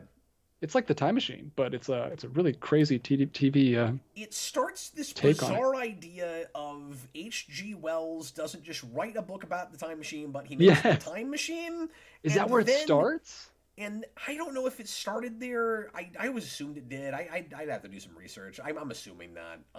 Then Lois and Clark ripped it off and did it too. Do you know about this? Lois and Clark had H.G. Wells as a time traveling character. Wow. Well, and then of course they do it later in the I don't know if that's not H.G. Wells, is it, in the Flash show or whatever? I don't know what you're talking about. No, it's not, that's not H.G. Wells. They just They just gave him the last name of Wells as a tribute to H.G. Wells. But I gotcha. There was a show I used to watch called Warehouse 13 that had And of course H.G. he makes Wells. up that name because that's actually Ian Thawne. But Okay. well, no, actually I say that. I guess he was commandeering somebody's body though, because then there's a bunch of Wells from different universes because they make that as a joke every year and it's irritating. But anyway, I'm sorry. Yeah, if you haven't seen Time After Time, it's H.G. Wells races through time to catch Jack the Ripper. Jack the Ripper. Yep. It's a crazy TV movie, and it's actually really good for a TV movie. It is, and that was who directed that? Help me out. Oh, I just had it pulled up. Nicholas Meyer. Yeah, Nicholas Meyer directed that. So that's Wrath of Khan. Oh wow, Yeah, that makes sense. I'm telling you, you need to at least watch Wrath of Khan. Yeah, because there's a bunch of stuff in that you'll appreciate from other things. But anyway. Yeah, and of course David Warner is in Time Bandits, and of course we know him from TMNT 2 Yeah. as the professor, he's amazing in that. And lots of Star Trek. Yeah, that's really cool. But yeah, that's why he's Gorkon in that, because in Star Trek 6, because Meyer had already worked with him. Oh wow. Yeah, I knew there was some Star Trek connection. I just couldn't remember for a minute. For a second, I was like, did Nimoy direct? Nimoy didn't direct that. Nimoy directed Three Men and a Baby. Yeah, it's really sad. I didn't know that. Wow. I'll have to watch more of his stuff. He's done a lot of sci-fi stuff. You should. Yep. And Tron. Yep, he's in Tron. One of the Planet of the Apes films. Oh, that's a 2001 one. Never mind. Maybe I won't disgrace his memory by rewatching that. I've never seen that. Besides bits and pieces, and I don't want to sit through that. But anyway. Ugh. Billy the Kid, $5. Age of Ultron is the best Avengers film. Busted Sim, you shush. Whoa, I love starting quarrels in super chats. Super chats, yeah. And then he says that's not a joke either. Yeah, a lot of people hate that movie. I think fewer people love it, especially retroactively, and I just think it's a massively flawed film that's got a great crux of a story. And I mean, I've done the rewind on it. It's a good story. It's just truncated. It needed to be. It needed to have the time to be basically a season-long arc because Whedon knows how to do that, but he doesn't exactly know how to make movies. I mean, beyond Avengers, which I still think is wonderful overall, but yeah, Age of Ultron was 13 episodes of television truncated into a couple hours, and he was the one that insisted that it was 2 hours long. I don't know why you do that. Why do you come up with that plot and then shoehorn yourself into 2 hours? But I think Age of Ultron is one of those movies where you're almost gonna like it or hate it based on Whedon's sensibilities. I would be surprised to find anybody that really dislikes that movie, but is like a big Whedon person. Yeah, it's interesting. It's interesting. I think that I like that movie, and I don't like Whedon normally. For some Okay. reason, it works for me there. Yeah.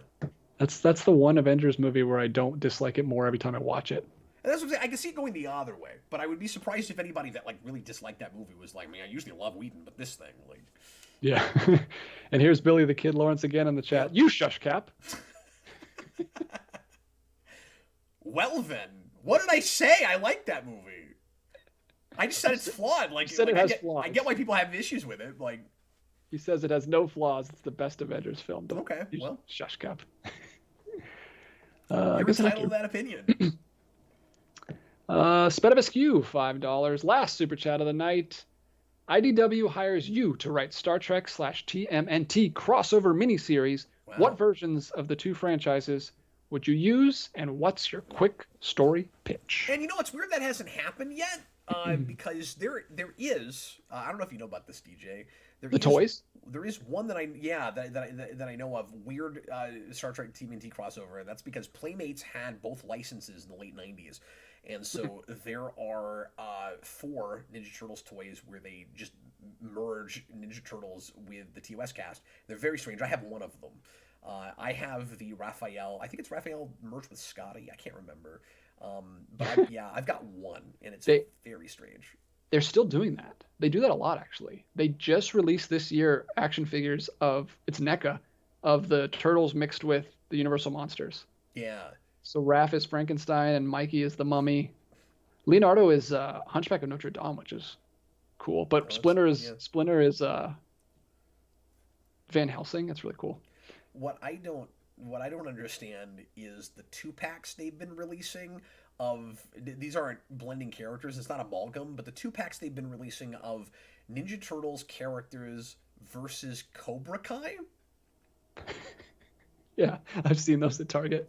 It's really weird. It's like, let's see, what do these things have in common? Martial arts. I don't know. throw those together. Okay. Anyway, but yeah, so first of all, it is a good idea to do some kind of weird crossover with them. And IDW has both of those licenses. It has for a long time, and it's weird with all the things they've been crossing lately. They did Star Wars, or they did Star Trek and Transformers, but they haven't done this yet. It's kind of surprising.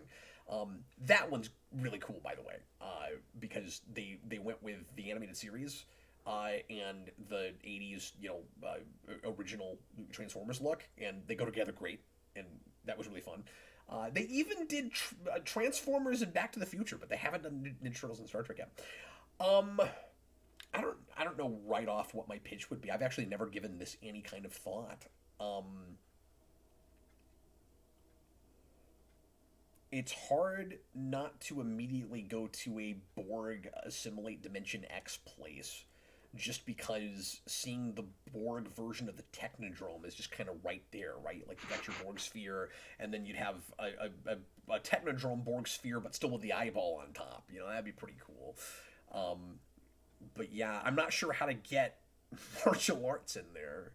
I can do like the sci-fi side of Ninja Turtles, but I'm not sure how exactly you'd make the Turtles super relevant to it.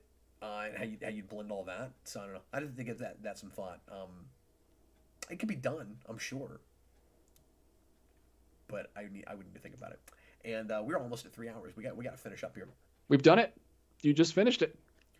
Well, everybody, thank you very much for this extra long version of... We're like Star Trek the Motion Picture. It's the special longer version of the Captain Logan show. Tonight, we are just beginning request month here on Geekvolution, and tomorrow night we're going to be doing another request. Austin and I are going to be talking about the first 2 trades for Star Wars Legacy, which I've talked about the first few issues before, so I wanted to, it's been so long, I wanted to, and he's never read it, talk about those again, but mostly talk about the rest of the issues of those 2 trades. It's 13 issues, and I've got to get to reading here right after we finish. And try to get that finished up pretty soon. But anyway, so we're doing that tomorrow night, and then Sunday night I'm going to be doing a rewind request on the 2013 kind of ill-conceived Lone Ranger movie with Johnny Depp.